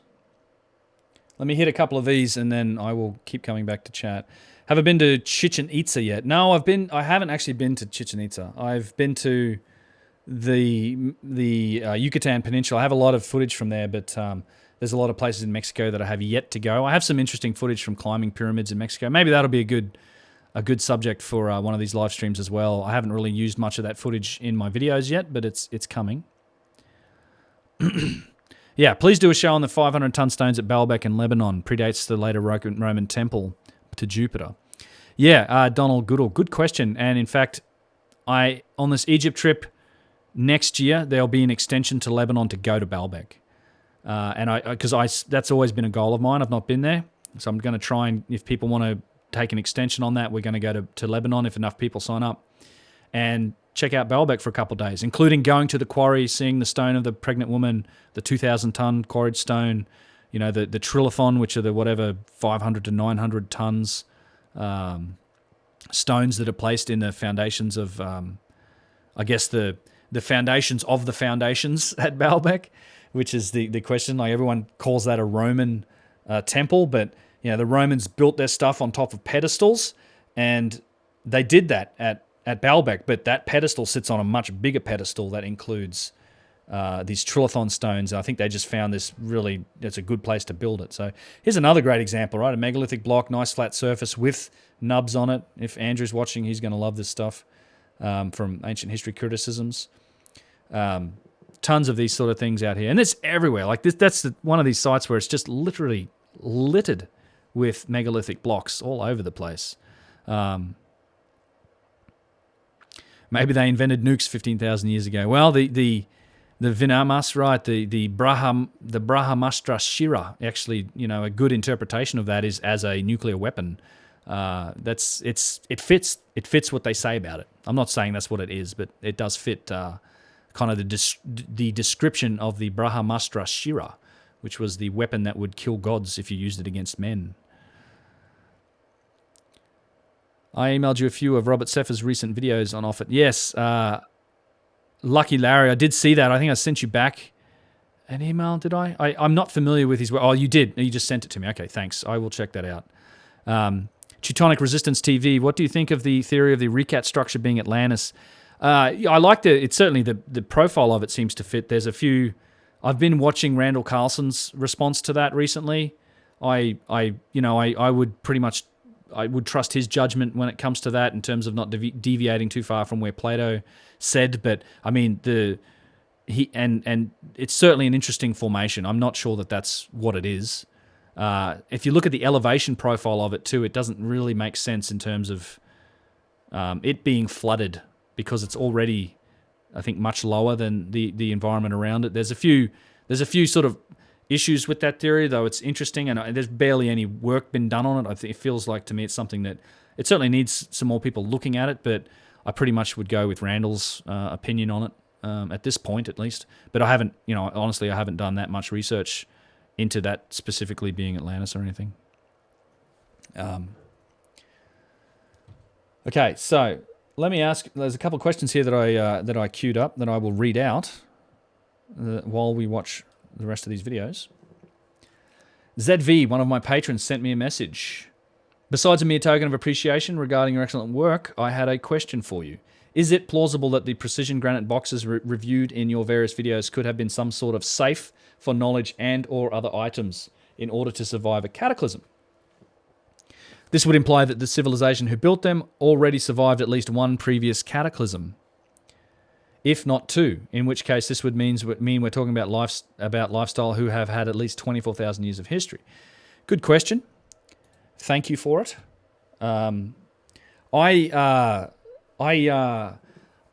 It's a possible explanation for a lot of the boxes. But I just don't think that when it comes to the big giant boxes in the Serapeum and the other boxes that we see that are these precision-made single-piece boxes, I'm not sure that really explains the precision that's behind them. Like you could, if you wanted to store items or precious things, you could build a stone box out of small blocks. You could put them in a stone room that was underground. You could put them in a wooden crate or a wooden box that's underground.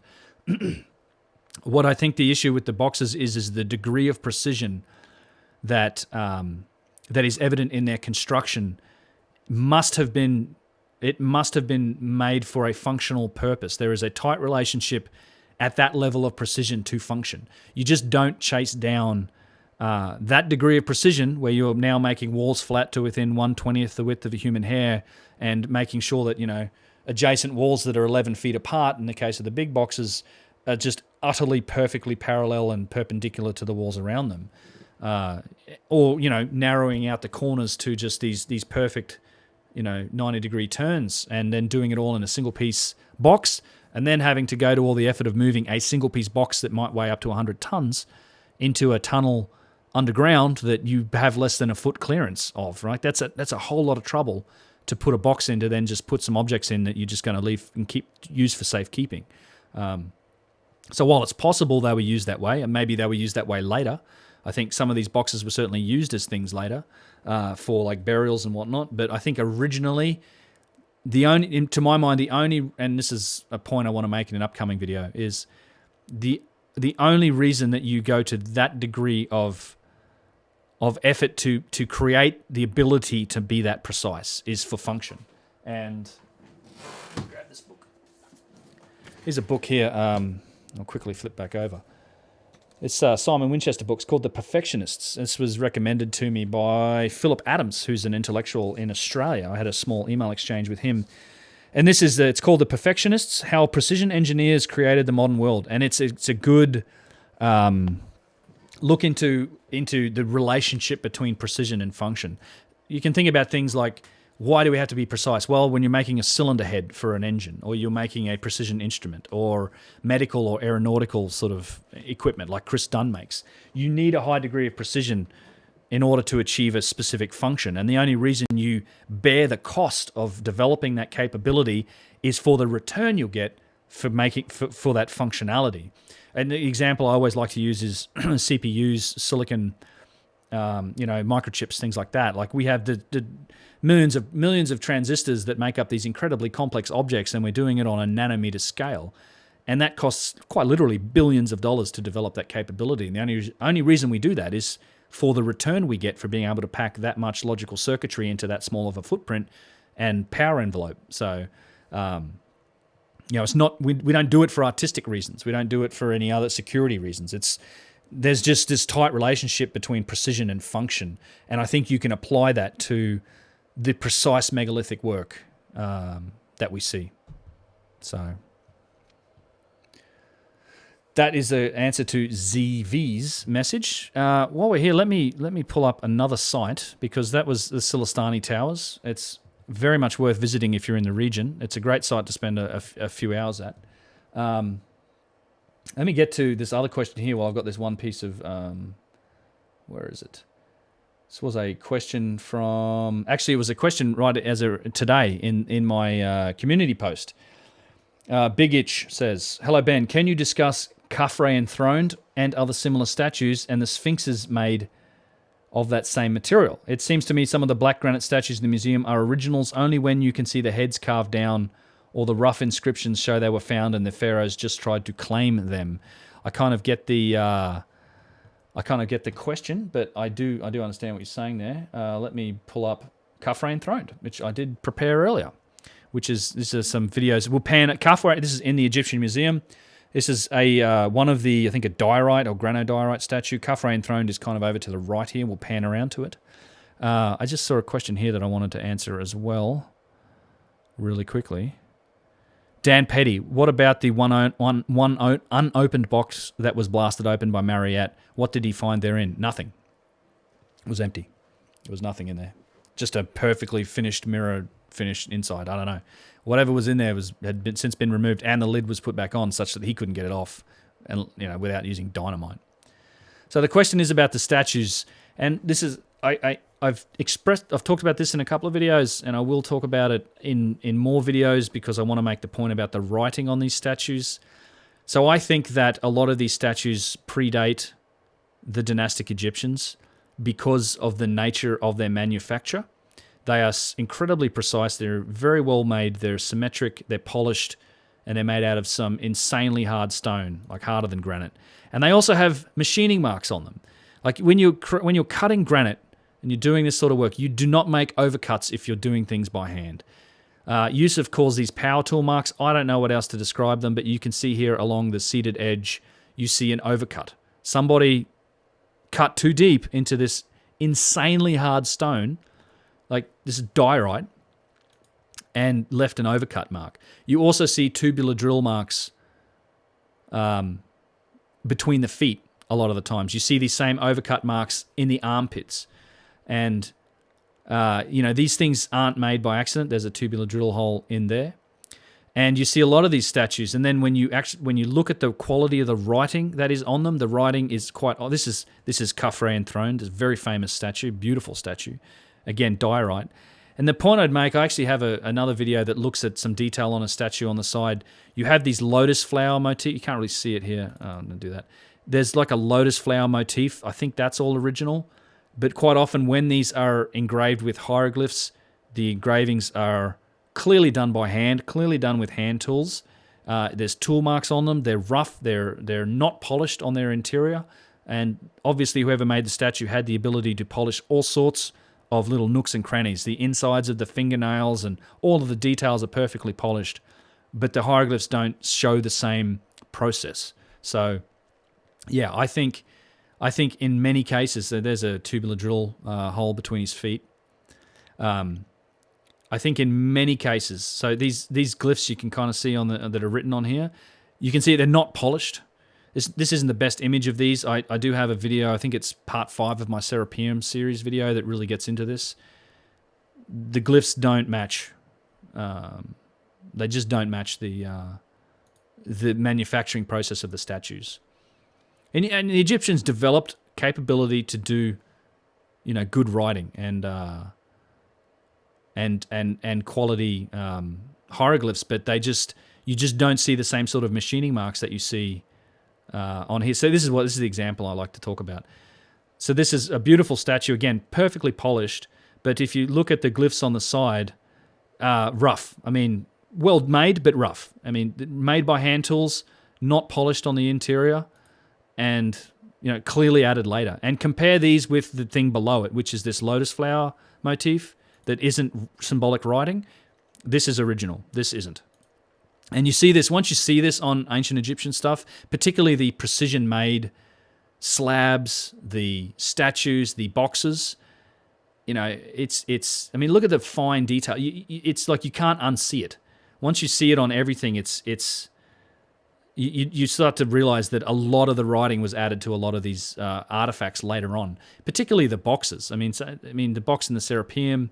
There's many statues and examples of this where the boxes are perfectly polished, and even in the best cases of writing, the writing just doesn't match the process of manufacture. It's a different level of technology. Even when it's the case of great writing, the glyphs came later. And I think this is the case for obelisks as well. And it's a topic that I'm going to get into in a bunch of detail in one of these upcoming videos. In fact, let me flip back and I'll show you a good example of it in... Just bear with me for a second while I find this video. Even that sort of writing, the big writing, same thing. Because they developed that capability over time, and they got quite good at it. But it was still not... I still don't think it's original to a lot of the artifacts. Where is it? It's got to be here somewhere. So even this stuff, which is just high-end glyphs, and very well-made glyphs. And this is this is... what's his face being dissected and then finding his pee-pee and putting him back together on the basis of that. All of this writing came later. Like, it's not polished. It's done very well, but it's still done by hand tools. You can see it. I've got an even better example. One in particular that I want to show. I think it's this video or this one before it here. I'm sorry. I will find it. Yeah. I mean, this sort of stuff, beautiful polished stone, weathered, damaged in places, the glyphs just don't match. This might be it here. You can see the reflection. Like, I love this. You can see the reflection on the, if you back that up and watch carefully, you can see the you can see the shining polish of the original surface of this box, but it's just been covered in writing. And I think all of this writing came after, because the writing doesn't reflect the same technology. The writing's clearly done by hand, well done by hand, but, someone attacked this thing with a chisel. And I don't think a chisel was used in its manufacture. It wasn't how the box was originally made or polished. Even these divots are polished. You see this time and time again in the museum. So,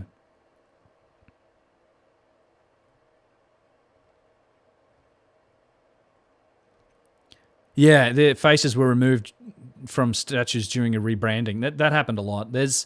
I have some excellent footage from Tanis that shows exactly that. That shows how they sort of removed hieroglyphs and rewrote over them. It's kind of something that's in process. So let me show you one other thing before we wrap this up, and I'll answer a couple more questions.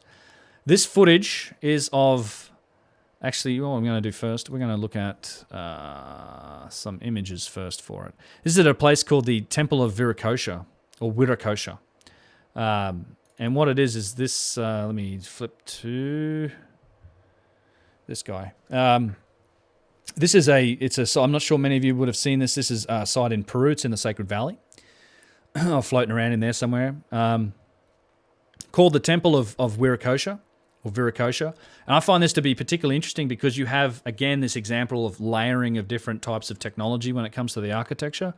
On the bottom, you have these megalithic walls of the typical sort of polygonal masonry that isn't straight, the sort of stuff you see all over South America, these complex three-dimensional angles between blocks that still, match up perfectly. You can't fit things inside them. There are these holes in the blocks, so these windows into the blocks.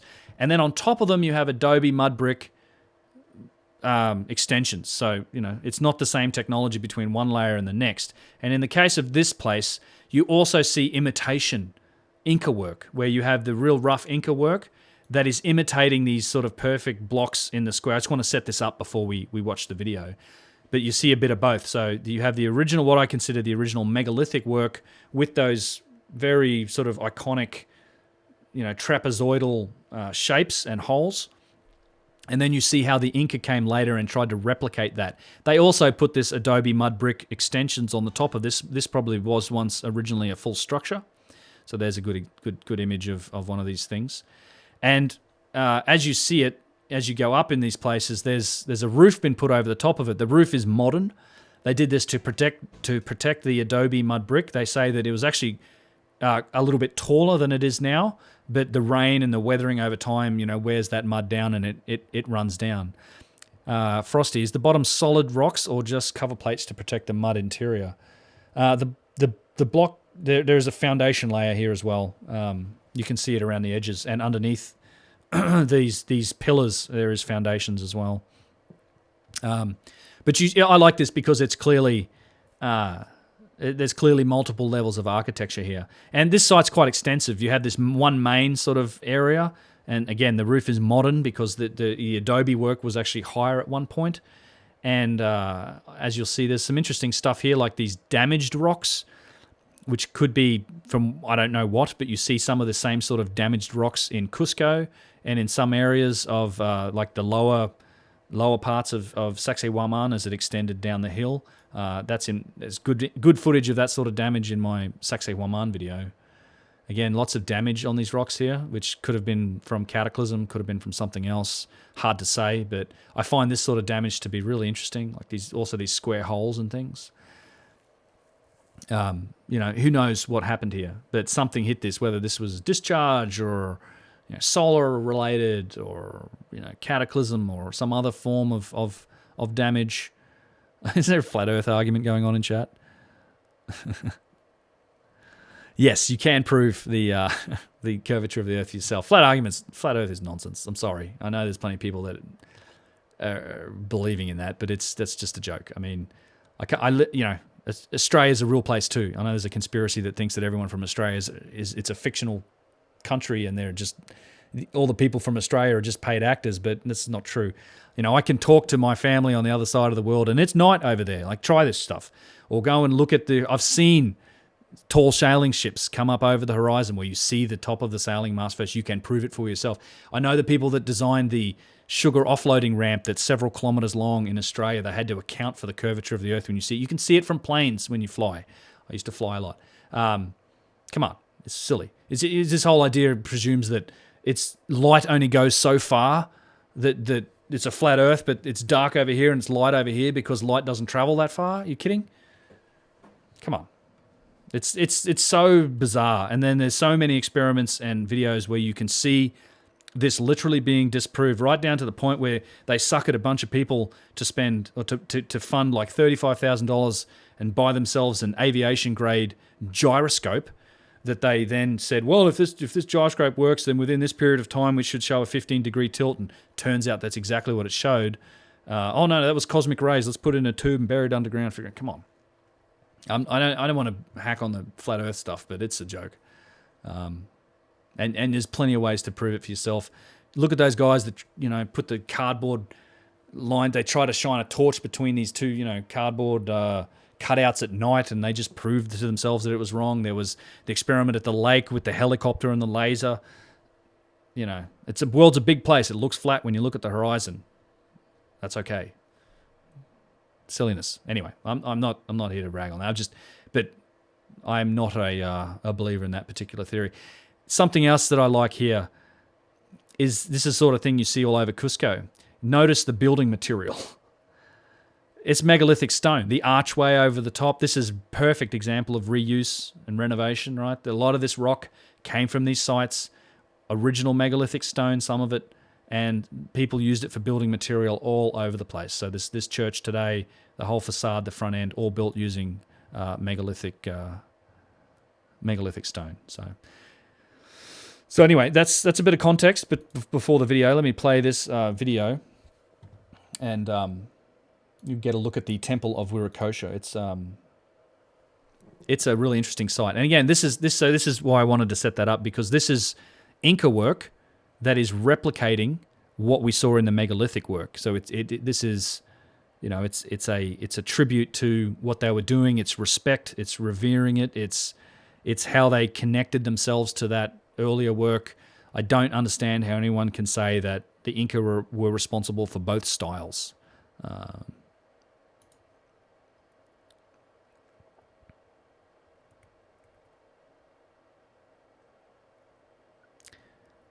Brian. Thanks, Sir Stanley. Cheers. Is there an Egypt tour group coming up soon? Generally, Rickson. I talked about that earlier. Yeah, I'm looking. I haven't announced it yet, but end of next year is the target for the trip. Otaku Sauce, $2. Each rock was made to lock together like a puzzle. Otaku, you're kicking goals, man. Thank you so much. And you also, Nick Davis. Sorry, I missed you, Nick. Ben, in your gut, how do you believe these ancient sites are connected? And do you believe they were functional or ceremonial? I think they were used ceremonially later. I think, let me Alt-Tab to find my OBS window. I think that they were certainly ceremonially used in later times by the dynastic Egyptians. They were ceremonially used by the Inca. I think their original purpose, particularly, I would say this about the precision work in Egypt, I think a lot of that stuff was functional. That's just what my gut tells me. And it's why again that whole relationship between precision and function. I don't believe the pyramids were tombs. I think they had a purpose that was other than ceremonial or symbolic. And it's tough for us to admit that in today's times, because it sort of puts that answer as something that's beyond us. But that's what I think it was. I'm less convinced about the stuff in South America. A lot of it is architecture. I don't know what its original purpose was, if any. I do believe it's connected to the original builder culture. But it's hard for me to say. I mean, mostly what we look at in South America is there's some precision stuff there, but mostly it's just this megalithic architecture that seems to be a structure. And it may have been ceremonial as well. I think there was an element of that because the statues of Egypt are clearly symbolic and ceremonial. It's like you can't separate the builder culture from the ancient Egyptians, because that's what they modeled themselves after. I'm saying that a lot of the statues predate the dynastic Egyptians. It's an iconic Egyptian statue still. It has that look and feel about it, and that I think that's still representative of maybe that culture that built them. And I think the Egyptians based a lot of their culture on that stuff. So that's, it's you can't say that the statues were necessarily functional. But that's, so I think there's definitely an angle of ceremony and symbology in there as well. But in terms of a lot of the architecture and stuff, I think it's, I think a lot of that is actually functional. And this applies to the Giza Plateau, to a lot of the Serapeum sites, like the Saqqara, all of those sites that are in that sun belt. I think there's probably dozens of actual pyramids that aren't there anymore that have subterranean boxes underground that all, I think whatever that function was, it's all using it. I mean, that whole xenic surface wave thing that I talked about a bunch, the way that our whole concept of electromagnetic transmission is changing with xenic surface waves. I think it's that dimension of change relative to how we think of technology. I think those sort of leaps are required to really put this stuff in its proper context, and I just don't think we've got there yet. I think we might one day. So, okay, another question. David Highfield, this is from my we'll go back to the community page post in a minute and try and look at some other questions. But this is from David Highfield. He says, something I'd love for you to investigate and possibly make a video on is the possibility that other human subspecies, Neanderthal, Denisovans, etc., could be responsible for some of the megalithic architecture we see. And knowing that we know about catastrophes and civilization, is it a possibility that other subspecies went almost completely extinct, during the Younger Dryas, because it was them who were civilized and Homo sapiens were not at this point in time? Just a curious thought. Thanks for the question, David. I shouldn't say Yeah, I think that's a possibility. I do. I mentioned it in a couple of things. I think there's our relationship with our cousins is certainly far more complicated than we think it is. As we've extended the human timeline back further and further from 90 or 110,000 years ago to now at least 300,000 years ago, possibly longer. We've had longer of time to intermix and interbreed. I mean, people have Neanderthal DNA, some people more than others.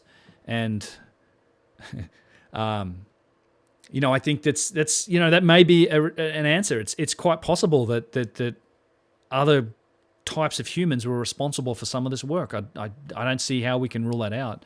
The elongated skull people in South America and Peru, hard to say, but absolutely a possibility. I think our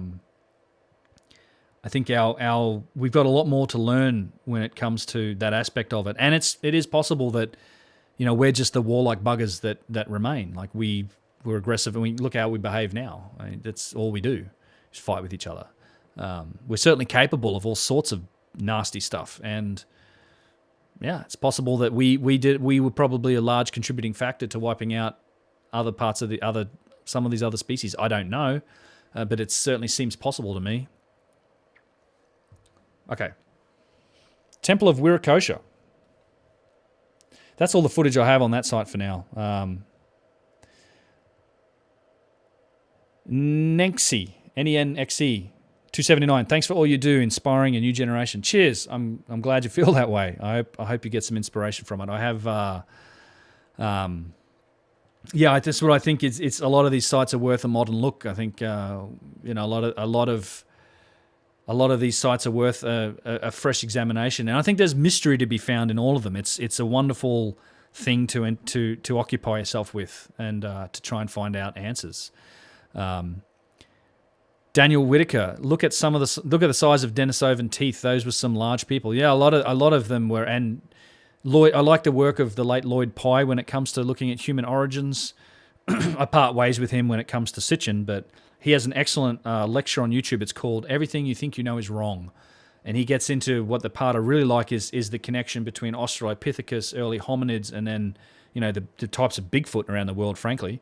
And he sort of connects the dots, looks into the missing link thing. It's not like there is just one missing link between us and the hominids that are in the fossil record. There must have been several iterations of people because, you're talking about axe handles to broomsticks in terms of bone density, far stronger creatures than us. But, that's never been our strength either. Like we can't take on chimps in a straight fight. can't take on gorillas, but we can sure band up and figure out how to kill everything. I mean, that's what we do. We're good at that, tactics, and it's the brain part that sets us apart in a lot of ways. And it's weapon use and all that sort of stuff. It's not really, humans are really strange. We're one of the species that doesn't seem well designed for the planet. Like, we can't look at the sun without going blind. We have all sorts of debilitating genetic illnesses that seem to propagate through our species somehow. There's not many other species alike us in terms of our fallibility and the way we're designed relative to the environment on the planet. So make of that what you will. But it's an interesting dynamic, and I'd recommend anyone who hadn't seen that watch that lecture. Again, Lloyd Pye, LLOYD PYE. Everything you think you know is wrong. Great lecture. He does, be forewarned, he does dive directly into Sitchin towards the end of it. I think this was pre-Sitchin being fully debunked, like he was. But absolutely excellent work. I think looking at some of the data around the early human origins, and I think some of the other things that Lloyd points out, like he seems to think there were captured Bigfoots in Siberia and they were lived in a village and stuff. Some of that stuff's been debunked as well, but his analysis of the footprints and the bone structure, if you like, of Australopithecine down to some of the evidence for Bigfoot is quite compelling. It's just a good lecture. Check it out.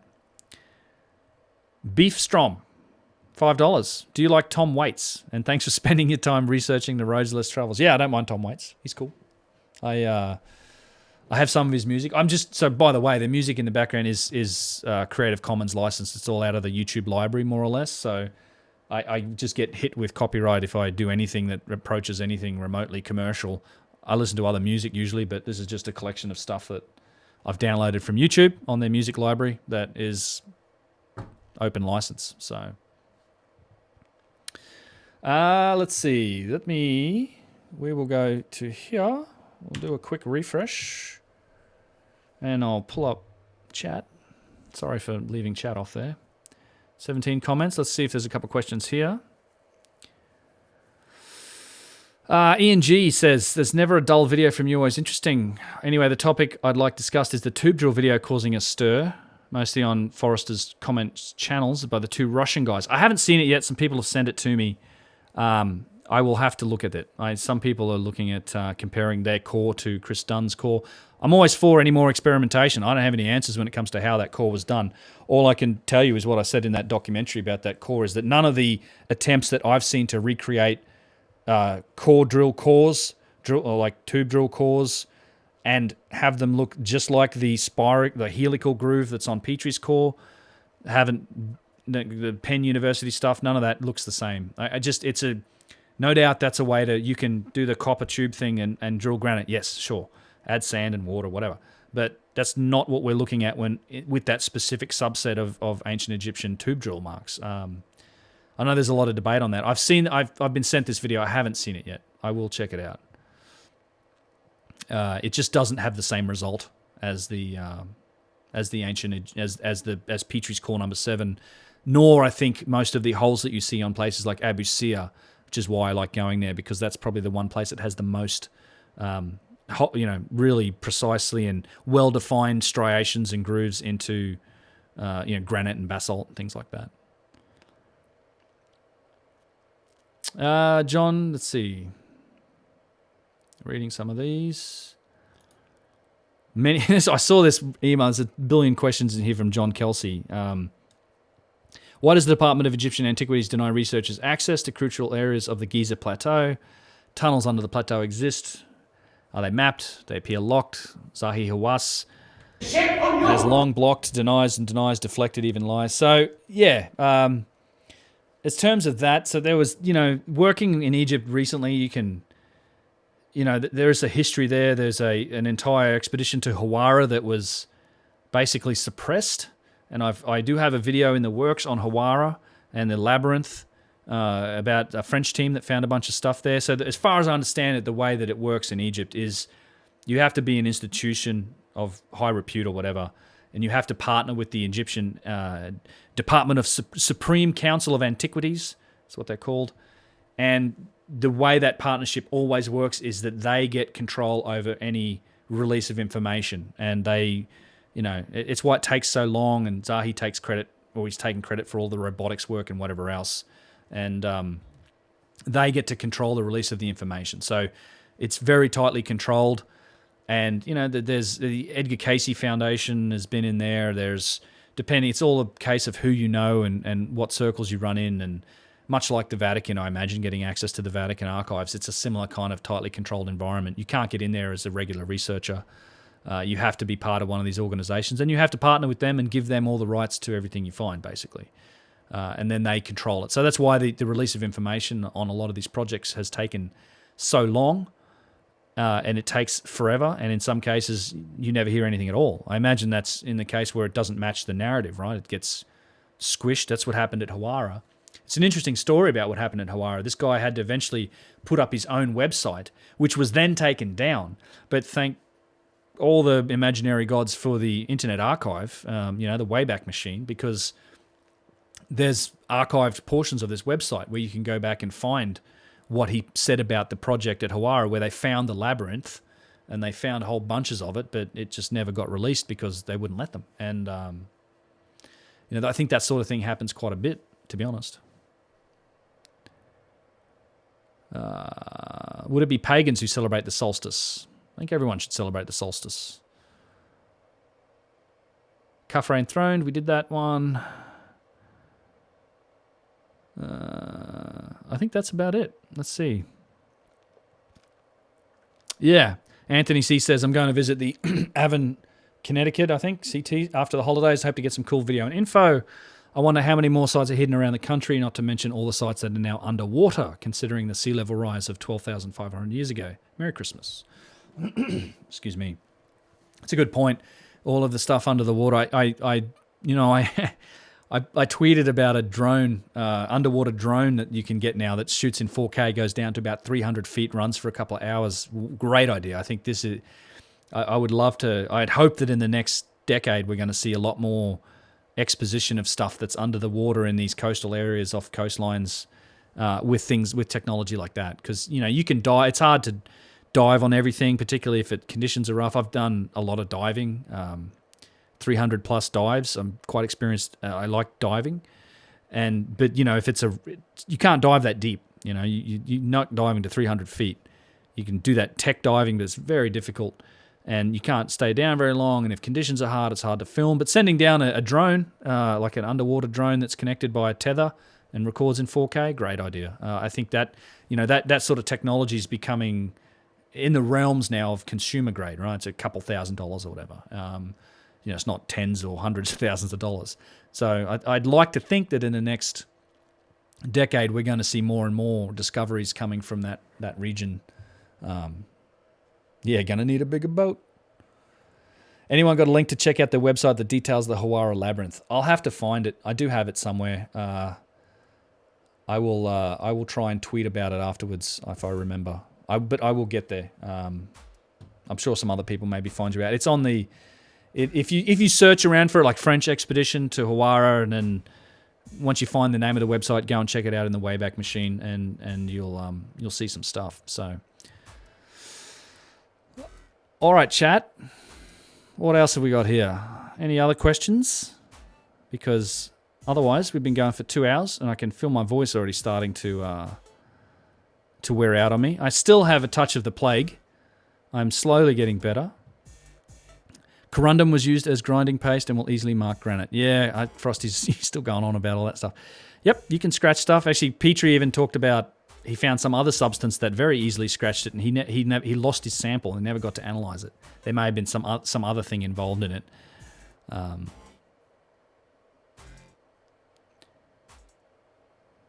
me look here. How did the French gain so much access there? It's not just the French. You have archaeological institutes from all over the world. It just so happened that in that case, it was a French institute that had access to that site. I know it's not just national institutions. There's plenty of them. I think who has the Abu Sir place? I think it's like, I want to say, not German, but another archaeological institute has pretty much carte blanche over Abu Sir. It depends on who partners with them. They're not. It's not a. I don't know that it's preferential one over the other. There's a various number of institutions that, as long as you are, I think, of mainstream repute and can partner under the conditions that they want to let you in under, then they will take your help and take your projects and take your results and claim it for themselves. But it's just the way it goes, I guess. Australia is burning up right now. It's too bad. It gets all the fires. I hope people are okay. I know my mum and my family over there have been in the path of that. I feel like the fires have been chasing me all around the world. I used to live in Canberra. And I was actually, my first trip to the States, it might have been 2000, 2001.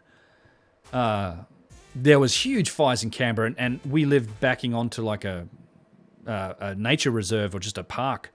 And like 3 houses in our street burnt down. My wife was evacuated, take the birds and out of the house. And I was in the States trying to figure out what's going on.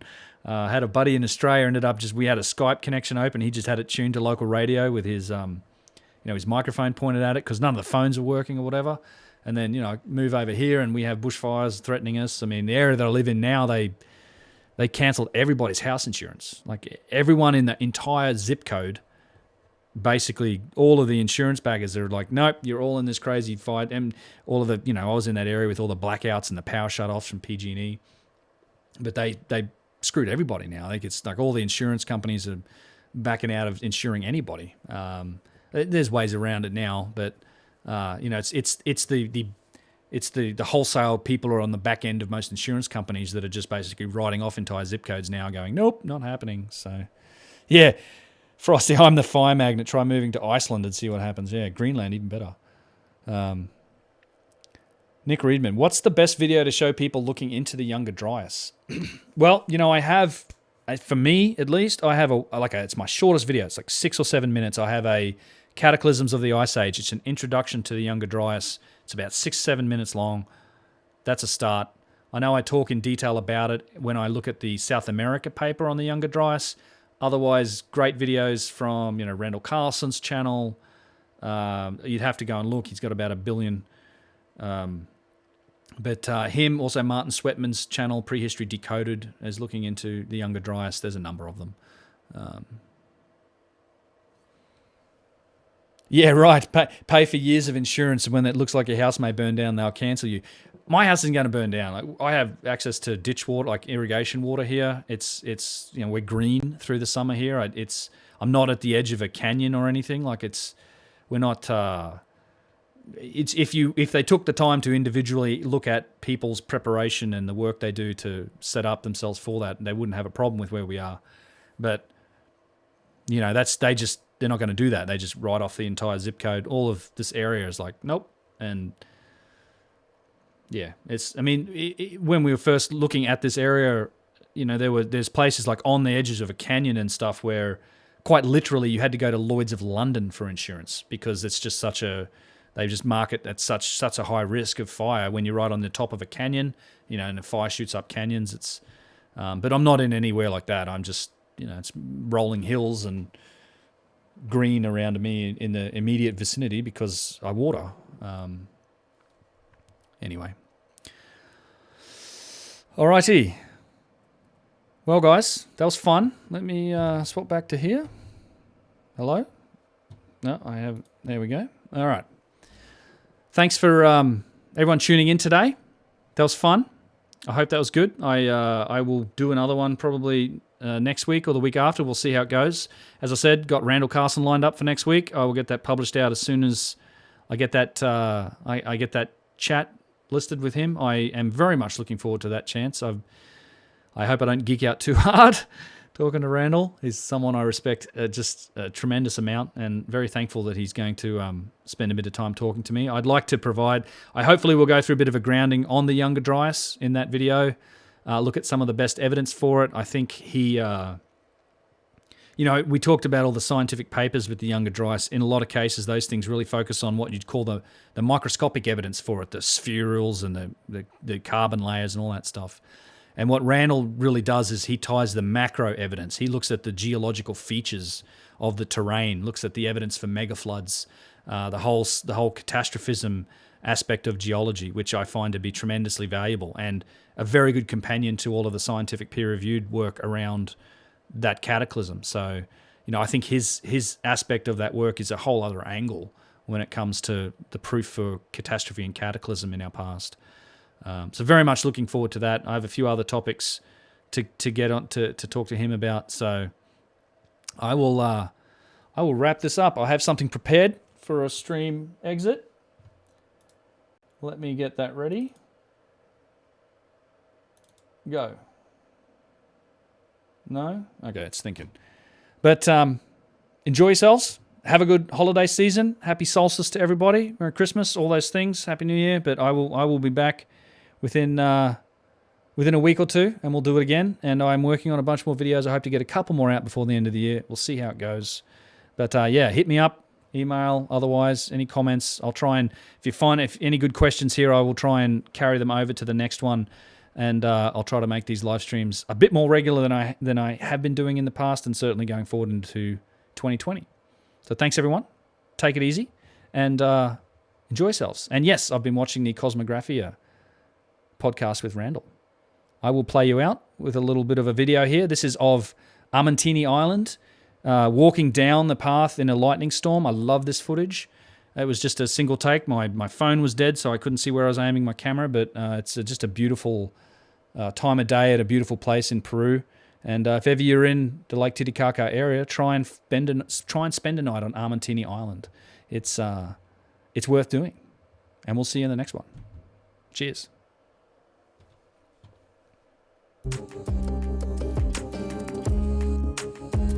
Uncharted X on YouTube.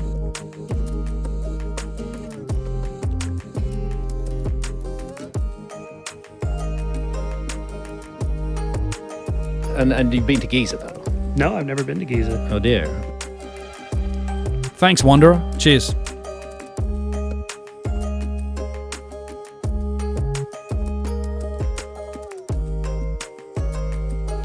Yeah, if you guys want to argue with Frosty, get on the Discord. He loves arguing with people. I don't twist my time. Hey, Fred. See you, mate.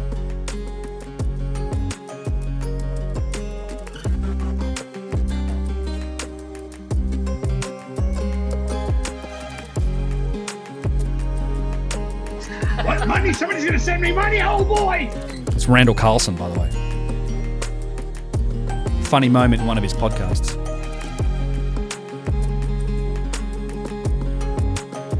Could they have no shop?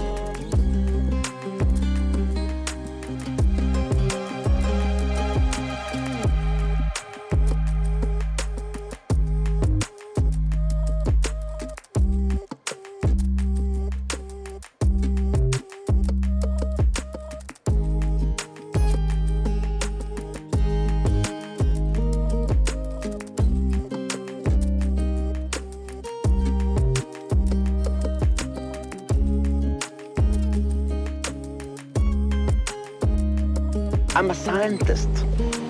I'm a scientist.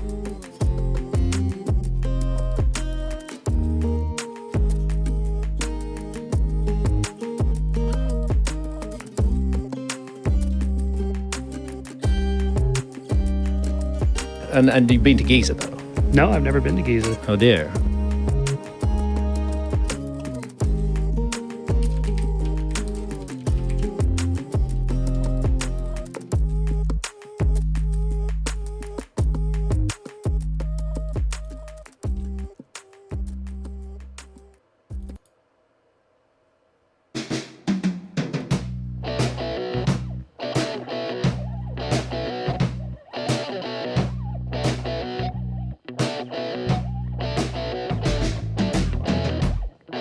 Shame on you!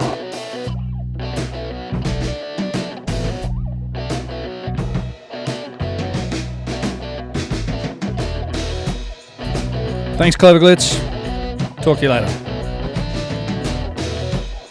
Yeah, I got Randall for 2 hours at least. Uncharted X. On YouTube.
And you've been to Giza? No, I've never been to Giza. Oh dear.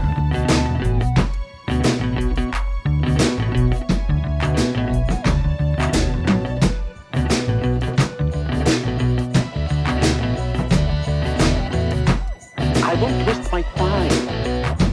I'm a scientist. I'm a scientist. Could they have no shop?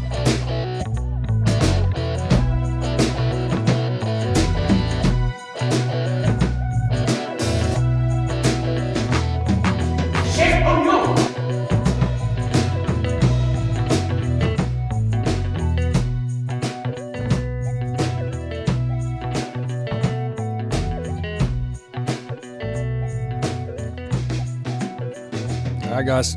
Peace out. See you in the next one. Bye-bye.